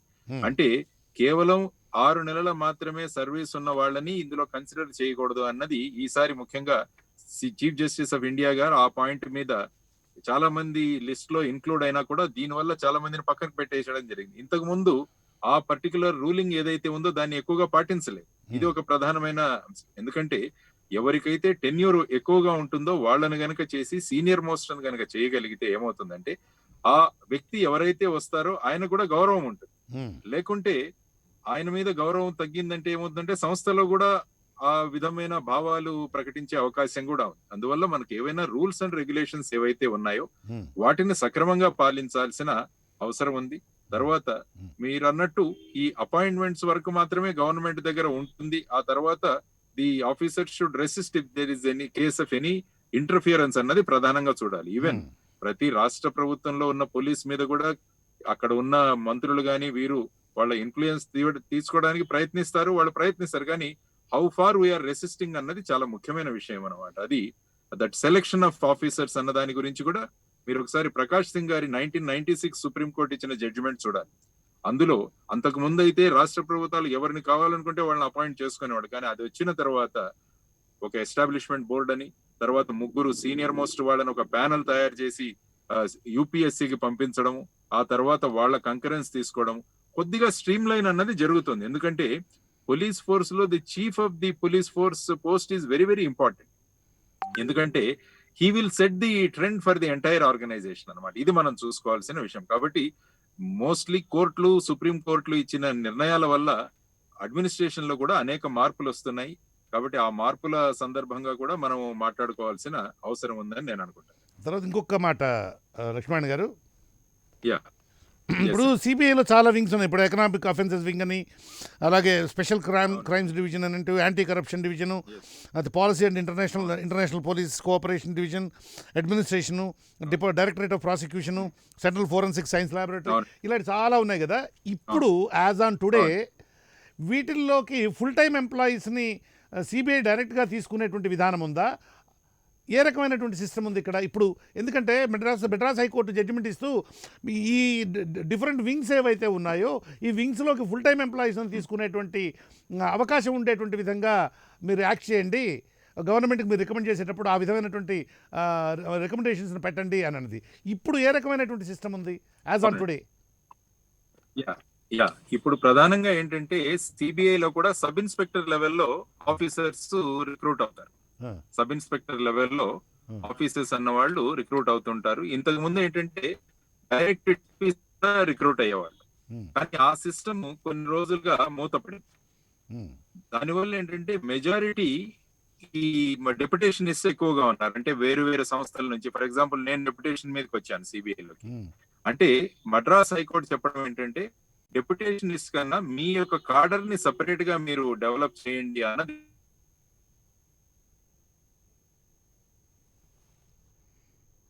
లక్ష్మణ్ గారు పోయిందా? Okay, thank you very much. Sodekar గారు, ఇప్పుడు అదే హైకోర్టు చేసినటువంటి సూచనలు ఉన్నాయి కదా, వాటి మీద మీ అనాలిసిస్ ఏమైనా చెప్పండి. ఐ మీన్ హైకోర్టు కాదే, మెడ్రాస్ హైకోర్టు చేసినటువంటి సూచనల మీద. ఇప్పుడు మన లక్ష్మీనారాయణ సార్ చెప్తూ మధ్యలో డిస్కనెక్ట్ అయిన దగ్గర నేను ఒక పాయింట్ ఒకటి యాడ్ చేసుకున్నా, basing on Chennai high court observation. దీనిలో ఇచ్చిన 12 గైడ్ లైన్స్ లో 12 డైరెక్షన్స్ లో, ఇంటర్మ్ డైరెక్షన్స్ లో హైకోర్టు ఏం చెప్పిందంటే ఇండిపెండెన్స్ ఉండాలి, డెప్యుటేషన్ తీసుకోవద్దు, దానికి ఏం చర్యలు తీసుకుంటారు మీరు ఆఫీసర్స్ మీద అని కూడా చెప్పమని చెప్పింది. అవును, అంటే మీరు ఇందాక అడుగుతున్న క్వశ్చన్ అదే, వేరే దానిలో చాలా వింగ్స్ ఉన్నాయి సిబిఐ లో, ఆ వింగ్స్ లో మీరు ఇంటర్చేంజ్ చేయడం లేకపోతే వేరే డిపార్ట్మెంట్స్ ని తీసుకొచ్చి దీనిలో డెప్యుటేషన్ మీద తీసుకురావడం ఇవన్నీ జరుగుతున్నాయి కదా. దీని మీద కూడా అబ్జర్వేషన్ ఇచ్చింది చెన్నై హైకోర్టు. దీనికి ఏం డైరెక్షన్స్, ఐ మీన్ ఏమి చర్యలు తీసుకుంటారో అని డైరెక్షన్స్ కూడా చెప్పమని చెప్పి ఇవ్వడం జరిగింది. అయితే నాకు గుర్తున్నంత వరకు మనకి హవాలా కేసు జరిగింది సార్. హవాలా కేసులో కూడా 16 డైరెక్షన్స్ ఇచ్చింది సుప్రీంకోర్టు ఇదివరకు. నాకు గుర్తున్నంత వరకు అది సదాశివం గారు అనుకుంటా అప్పుడు చీఫ్ జస్టిస్, ఆయనను రంజనా దేశాయ్ గారు, జస్టిస్ రంజనా దేశాయ్ గారు, వాళ్ళిద్దరు బెంచ్ అనుకుంటా అది. అప్పుడు కూడా 16 డైరెక్షన్స్ ఇచ్చారు. అది ఇంతవరకు ఏం జరగలేదు, ఎందుకంటే దానిలో టైం ఫ్రేమ్స్ పెట్టలేదు. మోస్ట్ ఇంపార్టెంట్లీ ఆ 16 గైడ్ లైన్స్ ఏవి కూడా, ఆ 16 డైరెక్షన్స్ ఏవి కూడా ఇంటర్మ్ డైరెక్షన్స్ ఈ రోజు చెన్నై హైకోర్టులో రాలేదు. సో నేను మొత్తంగా అనుకుంటున్నానంటే సార్, సిబిఐకి మీరు ప్రత్యేక ప్రతిపత్తి లేదు అని హైకోర్టు ఎప్పుడైతే పాయింట్అవుట్ చేస్తుందో దాన్ని నేను తెప్పించడానికి ప్రయత్నిస్తాను అని హైకోర్టు మనకు ఒక ప్రొజెక్షన్ ఇస్తున్నప్పుడు మనకి ఒకటే ఒక గ్యాప్, బేసిక్ గా ఈ ఇన్ఫర్మేషన్ అంతా 6 వారాల తర్వాత వచ్చింది అనుకున్నాం. సపోజ్ 6 వారాల తర్వాత వస్తే ఇది సెంట్రల్ గవర్నమెంట్ కి డైరెక్షన్స్ ఇస్తుంది, మీరు పాలనా చెయ్యండి అని చెప్పి. ఎలా ఇస్తుంది? మీరు చట్టం చేయండి అని చెప్పి గవర్నమెంట్ కి ఆ డైరెక్షన్ ఇవ్వలేదు కదా. ఇప్పుడు ఇన్ఫాక్ట్ నేను అడగబోతున్నటువంటిది, హైకోర్టు ఆ విధమైనటువంటి డైరెక్షన్స్ ఇవ్వగలిగే అవకాశం ఉందా? ఒకవేళ ఇచ్చినట్లయితే మీరు చట్టం చేయమని అయితే చెప్పలేదు, డైరెక్షన్ ఇట్ కెనాట్ డైరెక్ట్ చెప్పలేదు. మరి చెప్పనప్పుడు మన ప్రభుత్వం సెంట్రల్ గవర్నమెంట్ చేయలేదనుకోండి, ఏమిటి పరిస్థితి? Wear do we stand? 226 లో మీకు 226 లో మీకు రికమెండేటరీ జ్యూరిస్డిక్షన్ కూడా ఉంది, సజెస్టివ్ జ్యూరిస్డిక్షన్ కూడా ఉంది హైకోర్టుకి ఉంది. ఇందా నేను మీకు గ్యాప్ ప్రస్తావించడానికి కారణం అది, ఒక డిపార్ట్మెంట్, కన్సర్న్ డిపార్ట్మెంట్, అది పార్లమెంటరీ అఫైర్స్ బిల్లు పెట్టాలి కాబట్టి, లేకపోతే హోమ్ డిపార్ట్మెంట్, ఇది ఇన్వెస్టిగేటివ్ ఏజెన్సీ కాబట్టి, ప్లస్ అన్ని స్టేట్స్ ని కోఆర్డినేట్ చేసుకోవాల్సిన హోమ్ అఫైర్స్ డిపార్ట్మెంటే కాబట్టి, వాళ్ళకి ఒక ఇంప్లీడింగ్ చేసి వాళ్ళకి నోటీస్ ఇచ్చి, అయ్యా మీరు ఇట్లా మరి వచ్చినాయి, వాళ్ళు ఒక 6 వారాలు ఇవ్వమన్నాను, వాళ్ళు ఇచ్చారు, మరి ఇప్పుడు మీరు ఏం చర్యలు తీసుకుంటారో కొంచెం చెప్తే జనాలు తెలుస్తుందని మాత్రం హైకోర్టు అడగగలదు. హైకోర్టు కానీ డైరెక్ట్ గవర్నమెంట్ పాస్ లాస్. ఇప్పుడు మీరు స్టాట్యూటరీ బాడీ అయితే కానీ ఇండిపెండెన్స్ రాదు. మొత్తం హైకోర్టు తీసుకున్న చర్య మొత్తంలో కూడా మనకి ఎండ్ రిజల్ట్ ఏం కావాలి? దీనికి ప్రత్యేక ప్రతిపత్తి కావాలి. సిబిఐకి కావాలంటే చట్టం ఉండాలి, చట్టం లేకపోతే ప్రత్యేక ప్రతిపత్తి రాదు. మరి చట్టం చేయమని చెప్పేటువంటి అధికారం కోర్టుకు లేదు, గవర్నమెంట్ ని డైరెక్షన్ ఇచ్చే అధికారం లేదు, అదే సజెస్ట్ చేయగలదు, డైరెక్షన్ ఇవ్వలేదు, ప్రభుత్వం చేయలేదు. పరిస్థితి ఏంటి? లేదు, ఎందుకంటే మీరు వడాఫోన్ కేసు తీసుకుంటే పరిస్థితి ఏంటో చెప్పిన తర్వాత వడాఫోన్ కేసు చెప్పండి. ఏం చేయలేదు మీకు, అందుకే పరిస్థితికి వడాఫోన్ కేసు చెప్తున్నాం. వడాఫోన్ కేసులో ఏమైంది? మీకు ఇంటర్నేషనల్ టాక్సేషన్ ఇష్యూ వచ్చింది, అవును, లాలేదు మీకు. కోర్టు ఏం చేసింది? లాలేదు దీని మీద కోర్టు ఏం ఏం చర్య చేస్తుంది? తీసుకుంటారో ఆ 12,000 కోట్లు వెనక్కి ఇచ్చేయండి. ఆ, 12,000 కోట్లు వెనక్కి ఇచ్చేయండి అంతే. అనగానే ఏం చేశారు? పార్లమెంట్ చట్టం చేశారు. ఉమ్, పార్లమెంట్ చట్టం చేశారు. ఉమ్, చట్టం చేశారు. ఇప్పుడు ఆర్బిట్రేషన్ జరుగుతుంది వాళ్ళకి. మొన్న ఆర్బిట్రేషన్ కూడా డిస్పోజ్ ఆఫ్ అయిపోయింది. ఉమ్, ఉమ్, ఉమ్, ఉమ్, ఉమ్, వోడాఫోన్ కట్టక్కలేదని వచ్చింది డెసిషన్. ఉమ్, సో మీకు ఇక్కడ ఏమైంది? సజెస్టివ్ నేచర్ లో ఎప్పుడైతే మీకు ఒక గవర్నమెంట్ కి, ఒక డిపార్ట్మెంట్ కి వాట్ ఎవర్ ఒక సమన్ ఇచ్చి అయ్యా ఇట్లా ఉన్నది మీరు పరిష్కరించని చెప్పి హైకోర్టు చెప్తే ఉమ్. వన్స్ ఫర్ ఆల్ నాకు తెలిసి ఒక అట్లీస్ట్ ఇక్కడ నుంచి స్టార్ట్ అవుతుంది సార్. నేను ఇందాక ఇప్పుడు ఈ కేసు ఇప్పుడు వోడాఫోన్ కేసు ఓకే బాగానే ఉంది. అదే ఎనాలజీ ఈ కేసుకి అప్లై చేయండి. చేయాలి కదా. అందుకని నా గ్యాప్ ఉంది అక్కడ. మీరు ఫస్ట్ పార్టీని, రిలవెంట్ పార్టీని ఇంప్లీట్ చేయండి ఫస్ట్. ఉమ్, ఉమ్, ఉమ్, ఉమ్, ఉమ్, ఉమ్. మీరు ఒక ఇంటర్మ్ అంటే కేసు అయిపోలేదు. మీకు ఇది ఎప్పుడు ఇచ్చారు? డిసెంబర్ 2020 ఇచ్చారు ఈ ఆర్డర్స్. ఉమ్, నిన్న మొన్న ఇవ్వలేదు. ఉమ్, డిసెంబర్ 20 హైకోర్టు ఫస్ట్ టైం సిబిఐకి డైరెక్షన్స్ ఇచ్చింది. ఉమ్, దీని మీద మీరు నాకేం చెప్తారు చెప్పండి. ఉమ్, సెప్టెంబర్ లో వాళ్ళు ఇవి వేశారు, వాళ్ళ రెస్పాన్స్ చేశారు దాని మీద. ఉమ్, వేస్తే మొన్న మంగళవారం వచ్చిన ఆర్డర్ ఇది, ఇంకొక ఇంటర్మ్ ఆర్డర్ ఇది, దాని ఎక్స్టెన్షన్ గా. ఉమ్. మీరు నాకు 6 వారాల్లో ఇవన్నీ చెప్పండి. ఇప్పుడు సిబిఐ అపాయింట్ చేసేసుకోగలిగి, సిబిఐ జీతాలు పెంచేసుకోవడానికి బడ్జెట్ ఇచ్చేసుకోగలిగి, సిబిఐ ఎఫ్ఎస్ఎల్ ల్యాబ్స్ పెట్టేసుకోగలిగి, ఇవన్నీ సిబిఐ చేసుకోగలిగి ఉంటే అసలు ఈ సమస్య ఉంది. ఉమ్. దాని ప్రత్యేక ప్రతిపత్తి లేకే కదా సతమతం అవుతుంది. దాని ప్రత్యేక ప్రతిపత్తి ఇచ్చేట్లయితే అవన్నీ చేసుకోగలుగుతుంది. మిగతా ఏజెన్సీస్ అన్ని చేసుకుంటున్నాయి కదా. ఎన్నికల కమిషన్ ఫర్ ఎగ్జాంపుల్ ఎన్నికల కమిషన్ చేసుకుంటుంది కదా, అన్ని రకాలైనటువంటి పనులు చేసుకుంటుంది. ఈవీఎం మిషన్స్ను కొనుక్కుంటుంది, ఎంప్లాయీస్ అందరినీ కూడా వాళ్ళ అండర్లోకి తీసుకుంటుంది. మొత్తం ఎవ్రీథింగ్ అన్ని రకాలైనటువంటి పనులు ఎలక్షన్ కమిషన్ చేసుకోగలుగుతుంది కదా, ప్రతిపత్తి ఉంది కాబట్టి. ఎందుకు? స్టాట్యూట్ ఉంది, కాన్స్టిట్యూషన్ పవర్ ఉంది మీకు.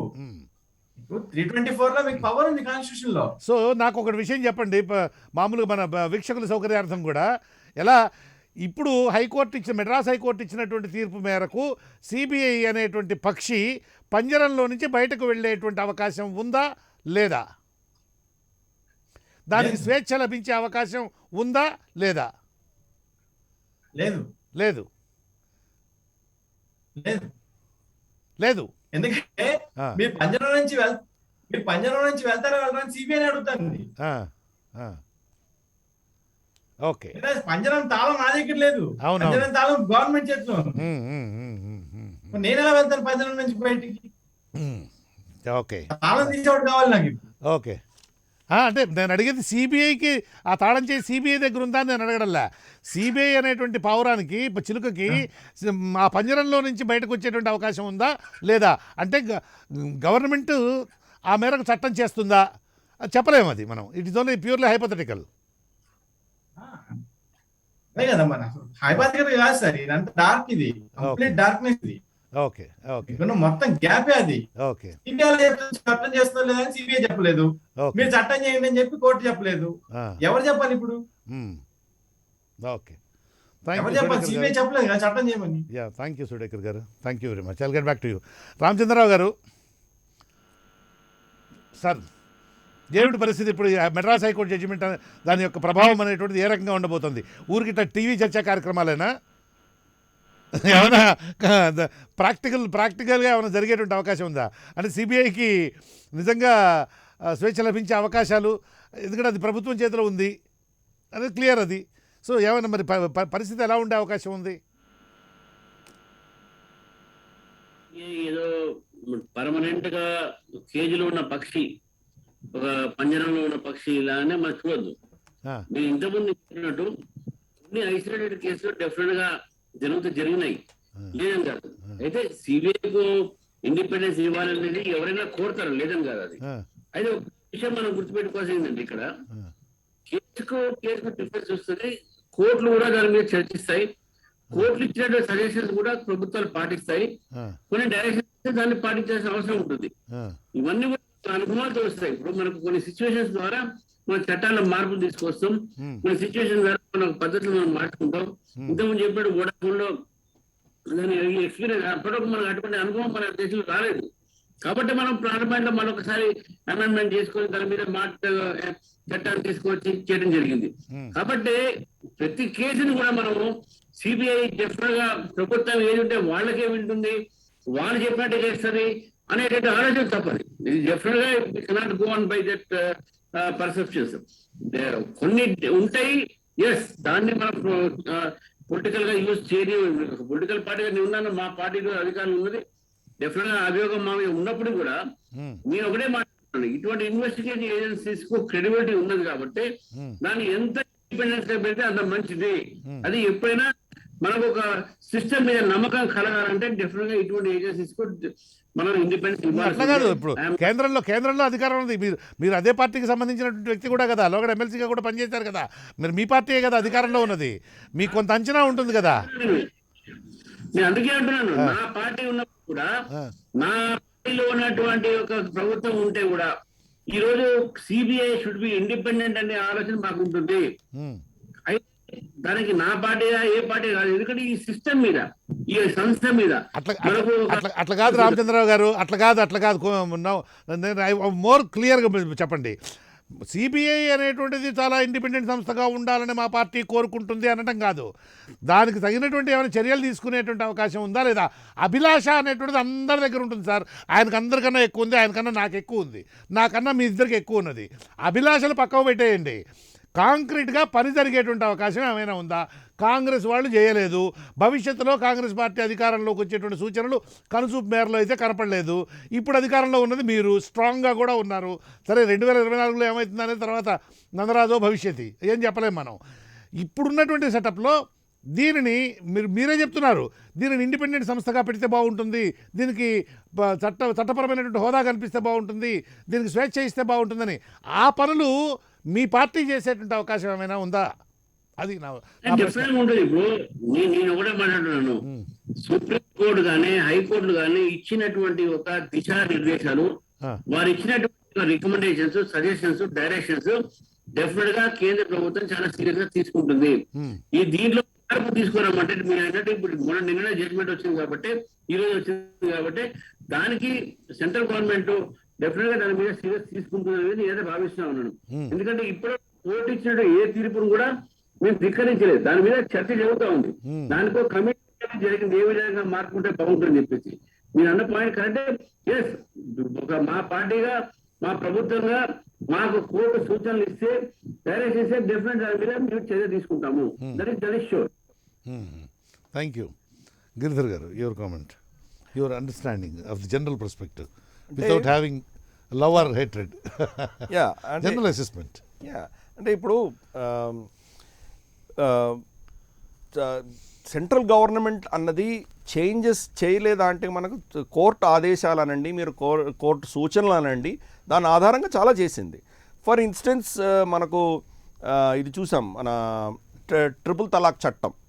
ట్రిపుల్ తలాక్లో పార్టీ సుప్రీంకోర్టుకు వెళ్ళినప్పుడు దాన్ని సస్పెండ్ చేసి, దాన్ని ఒక స్టే మాదిరి ఇచ్చి, మీరు చట్టం తీసుకురండి అని ప్రభుత్వానికి వాళ్ళు వదిలేశారు వాళ్ళు. సో ప్రభుత్వం చట్టం తీసుకొచ్చింది. అంటే కోర్టు దాన్ని నిర్ణయించకుండా, దాని ట్రిపుల్ తలాక్ అన్నది ఇన్వాలిడ్ అని వాళ్ళే చెప్పకుండా సస్పెండ్ చేసి దాన్ని ప్రభుత్వానికి వదిలేశారు. ప్రభుత్వానికి ఫైనల్గా ఒక చట్టం తీసుకొచ్చింది. అంటే ప్రభుత్వం స్పందిస్తోంది, అది మనకు కనిపిస్తోంది. కానీ సెలెక్టివిటీ ఉంటుందండి. తప్పకుండా వాళ్ళు అన్నీ చేస్తారని మనం చెప్పుకోలేం కదా.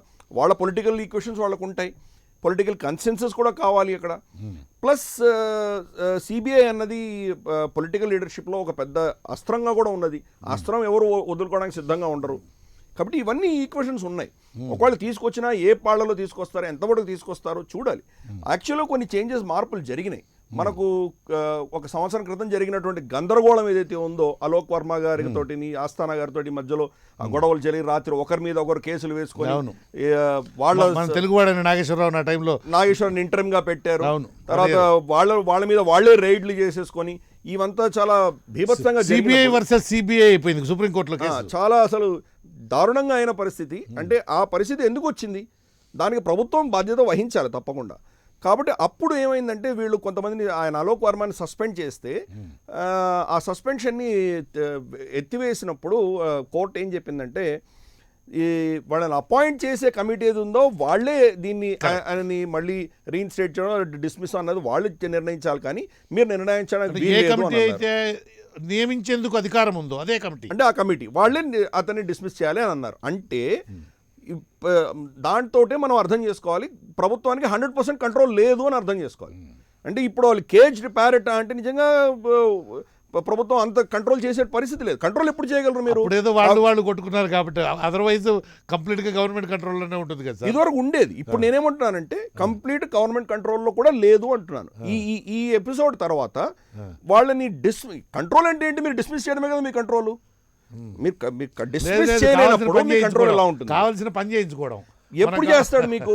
ఎప్పుడు చేస్తాడు? డిస్మిసల్ పవర్స్ ఉంటాయి. డిస్మిసల్ పవర్స్ ఉంటుంది కాబట్టి నా ఫ్యూచర్ మీ చేతిలో ఉంది కాబట్టి నేను భయపడతాను కాబట్టి మీ మాట వింటాను. ఎప్పుడైతే నా ఫ్యూచర్ మీ చేతుల్లో లేదు అనుకుంటానో నేను మీ కంట్రోల్లో లేను. నా వ్యక్తిగతమైన లాభాల కోసం నేను మీకోసం ఏమైనా చేయడం అది వేరే విషయం. అది ఎవరైనా చేయొచ్చు. అది దాని గురించి నేను మాట్లాడట్లేదు. ఎప్పుడైతే ఇది ఉంది ఈ యొక్క జడ్జ్మెంట్ వచ్చిందో అప్పుడు కొంత ఇండిపెండెన్స్ అనేది ఆల్రెడీ దానికి వచ్చింది. కానీ ఎస్, లార్జర్ పిక్చర్లో దానికి ఒక స్టాచ్యూటరీ బాడీగా కల్పించాలి అన్నది చాలా రోజుల నుంచి ఉన్నది డిమాండ్. ఇది ఒక పోలీస్ రిఫార్మ్స్లో ఇది ఒకటే కాదు, ఇటువంటివి చాలా ఉన్నాయి. వాళ్ళకు టెక్నాలజీ పరంగా కూడా వాళ్ళకు ఫర్ ఇన్స్టెన్స్ ఒక ఐపీఎస్ ఆఫీసరో లేదా ఒక ఈ కేడర్ నుంచి వచ్చిన వాళ్ళే దీన్ని ఇన్వెస్టిగేట్ చేస్తున్నారు. కానీ కొంత ఎక్స్పర్టీస్ ఉన్న వ్యక్తులని, హై టెక్నాలజీ ఎక్స్పర్ట్స్ ఉన్నట్టు వాళ్ళని తీసుకొని ఆ వింగ్స్ని తయారు చేసుకోవాలి. ఇప్పుడు మనకు వచ్చే పెద్ద ముప్పు ఎక్కడి నుంచో రాబోతుందంటే సైబర్ అటాక్స్ మీద రాబోతున్నాయి. మనకు చైనా కావచ్చు, లేదా టర్కీ కావచ్చు, లేదా ఇన్ఫ్యాక్ట్ మన మిత్ర దేశాలైనటువంటి అమెరికా, రష్యా కూడా మన మీద దాడులు చేస్తారు. ప్రతి ఒక్కరు మన మీద దాడులు చేయబోతున్నారు. వీటి నుంచి మనం కాపాడుకోవాలి. దాని మీద ఇన్వెస్టిగేట్ చేయాలంటే ఫర్ ఇన్స్టెన్స్ పెగాసిస్ అన్న టెక్నాలజీ, నేను ఆ కాంట్రవర్షియల్కి వెళ్ళట్లేదు. పెగాసిస్ అనే టెక్నాలజీ ఎటువంటిదంటే అసలు మన ఫోన్లో అది ఉన్నట్టు కూడా మనకు తెలియదు. అది మీరు ఎవరికి తెలియకుండానే మీరు మొత్తం రికార్డ్ అవుతుంటుంది, అక్కడ మొత్తం కంట్రోల్ చేస్తుంది. సో ఇంతటి టెక్నాలజీ మనకు బయటకు వస్తున్నప్పుడు మన దేశంలో జరగబోతున్నటువంటి క్రైమ్స్ కానీ, మన దేశం మీద జరగబోతున్న దాడులు కానీ టెక్నాలజీ పరంగా వచ్చే వాటిని ఇన్వెస్టిగేట్ చేయడానికి ఇప్పుడు ఉన్నటువంటి సిబిఐ సెటప్ సరిపోదు. మోడర్నైజ్ కావాలి, దానికి టెక్నాలజీ కావాలి. అది టెక్నాలజీ పరంగా. అలాగే మీకు ఫర్ ఇన్స్టెన్స్ మనకు ఎకనామిక్ వింగ్ అని ఒకటి పెట్టారు. కానీ ఎకనామిక్ వింగ్లో కూడా మీకు ఇంటర్నేషనల్ ట్రాన్సాక్షన్స్ జరిగినప్పుడు, మీకు ఎలక్ట్రానిక్ ట్రాన్స్ఫర్స్ అవి జరిగినప్పుడు మీ కెపబిలిటీ, మీ అండర్స్టాండింగ్ చాలా లిమిటెడ్. దీన్ని మీరు పరిధిని పెంచుకోవాలంటే కనుక ప్రపంచవ్యాప్తంగా క్రిప్టో కరెన్సీస్ ఎలా వెళ్తున్నాయి, క్రిప్టో కరెన్సీస్లో ఆర్టిఫిషియల్ ఇంటెలిజెన్స్, తర్వాత ఇంటర్నెట్ ఆఫ్ థింగ్స్, ఇటువంటి టెక్నాలజీస్ని వాడుకొని ఎలా దీన్ని మ్యానిపులేట్ చేయగలుగుతున్నారు, టెర్రర్ ఫండింగ్ ఎలా అవుతోంది, తర్వాత మీకు నార్కోటిక్ ఫండ్స్ ఎలా అవుతున్నాయి, ఇవన్నీ తెలియాలంటే దానికి ఒక స్పెషలైజ్డ్ వింగ్. అది మీరేదో డెప్యుటేషన్లో ఎవరైనా పంపించో, లేకపోతే ఏదో కొంత ఎంఏ ఎకనామిక్స్ చేశాడు ఇతను పెడదామనో, ఇది లాభం లేదు. వీటికి సపరేట్ రీహాబిలిటేషన్ అవుతుంది, అంతే అవుతుంది. మీకు సపరేట్గా దీనికి ఒక ఫోకస్డ్గా పర్మనెంట్గా మీకు ఒక స్టాచ్యూటరీ అథారిటీ ఉండి వీటి మీద నైపుణ్యం ఉన్నటువంటి వాళ్ళని సపరేట్గా రిక్రూట్ చేసేటువంటి రూల్స్ అండ్ రెగ్యులేషన్స్ మీకు రావాలి. అటువంటి ఇండిపెండెన్స్ ఇవ్వాలి. గవర్నమెంట్ పద్ధతిలో మీరు రిక్రూట్ చేస్తారంటే అవ్వదు.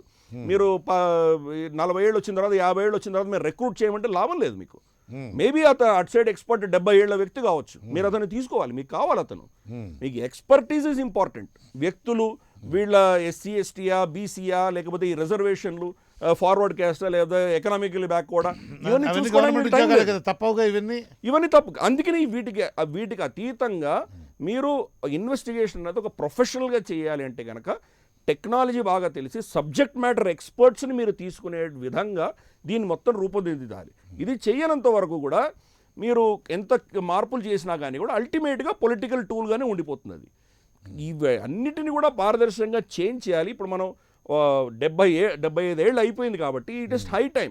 మనం ఇంతవరకు చేసినటువంటి పనులు కానీ, మన చట్టాలు కానీ, లేదా మన సంస్థలు కానీ, వాటిల్లో ఎంత మనం పురోగతి చెందాము, ఎక్కడ మనం వెనకబడ్డాము, ఎక్కడ మనకు ఛాలెంజెస్ ఉన్నాయని మళ్ళీ సమీక్షించుకోవాల్సిన అవసరం మనకి ఈరోజు ఉంది. సిబిఐ దానికి ఒక కీలకమైన పాత్ర దానికి ఉన్నది కాబట్టి దీన్ని కూడా మార్చవలసిన బాధ్యత మన మీద ఉన్నది. ప్రభుత్వం దానికి స్పందిస్తుందని నేను అనుకుంటాను. కానీ దాని ఇంటర్నల్ బ్యూరోక్రసీ చాలా టఫ్గా ఉంటుంది. అది వాళ్ళు దీన్ని దాన్ని రెసిస్ట్ చేస్తారు, భయంకరంగా రెసిస్ట్ చేస్తారు. ప్రభుత్వంలో మీకు మోదీ గారో అమిత్ షా గారో ఇద్దరే కాదు, ప్రభుత్వం కింద ఉన్న స్ట్రక్చర్స్ అంతా కూడా దానికి వ్యతిరేకంగా ఉంటాయి.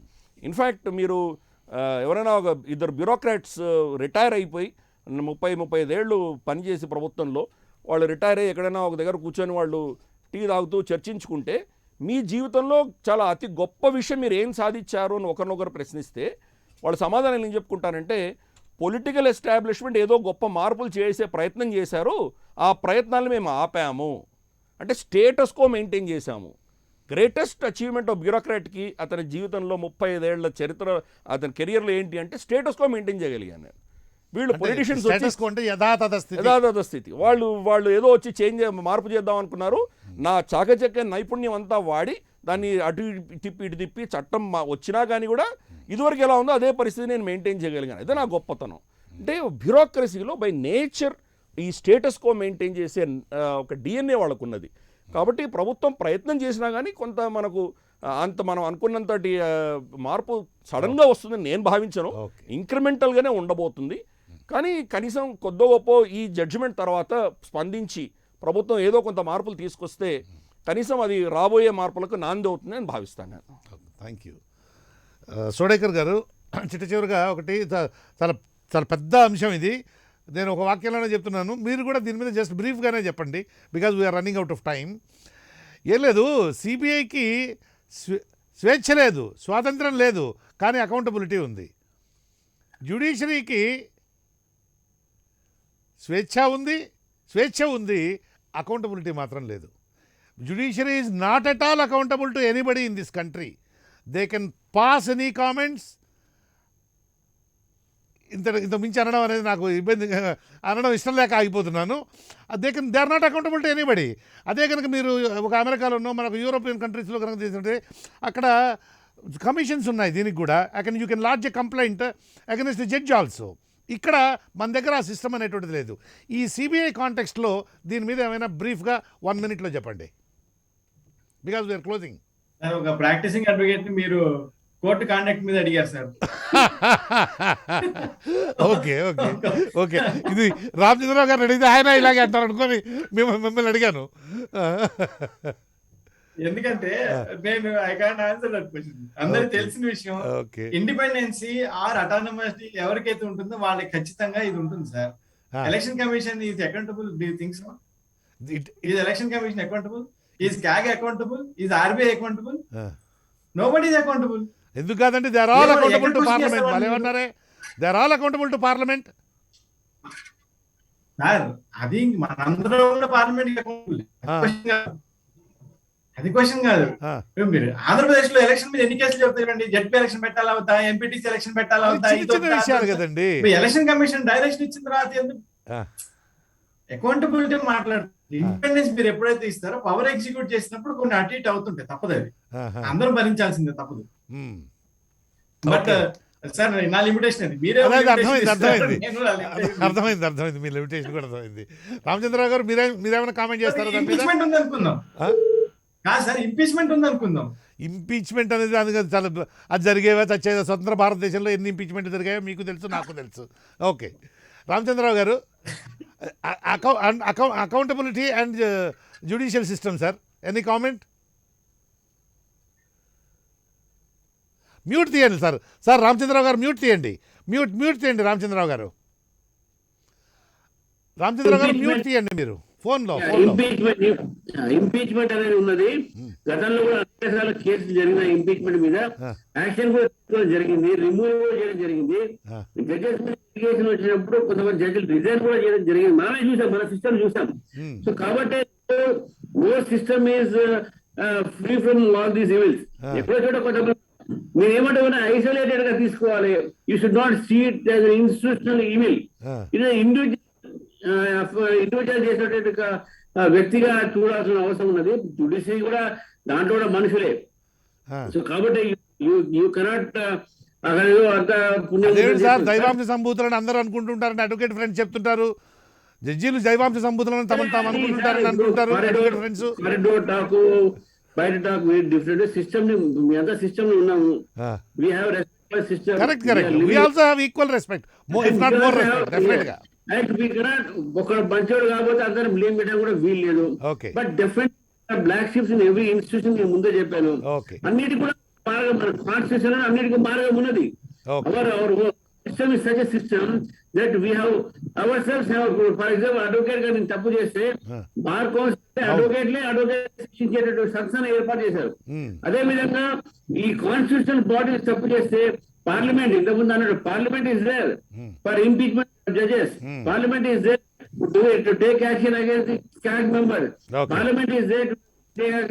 సో కాబట్టి మన సిస్టమ్ ఇస్ దేర్, కాకపోతే system should run properly on its own అనేది మనం అందరం కోరుతాము.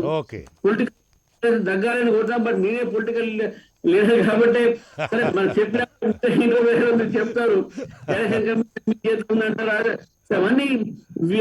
we cannot be escaping from all these allegations. మా మీద ఎలిగేషన్స్ ఉంటాయి, దాన్ని మీరు కానీ మినిమైజ్ కాన్స్టిట్యూషన్ అథారిటీస్ ని ఇండిపెండెంట్ గా నడిపేటటువంటి ప్రయత్నం మనం చేయాలి. That is our democratic responsibility. Thank you very much Giridhar గారు, రామచంద్రరావు గారు, సోడేకర్ గారు ఈ చర్చా కార్యక్రమంలో పాల్గొన్నందుకు థ్యాంక్ యూ వెరీ మచ్. ఇది ఈరోజు స్ట్రైట్ టాక్ చర్చా కార్యక్రమం. చూస్తూనే ఉండండి ప్రైమ్ 9.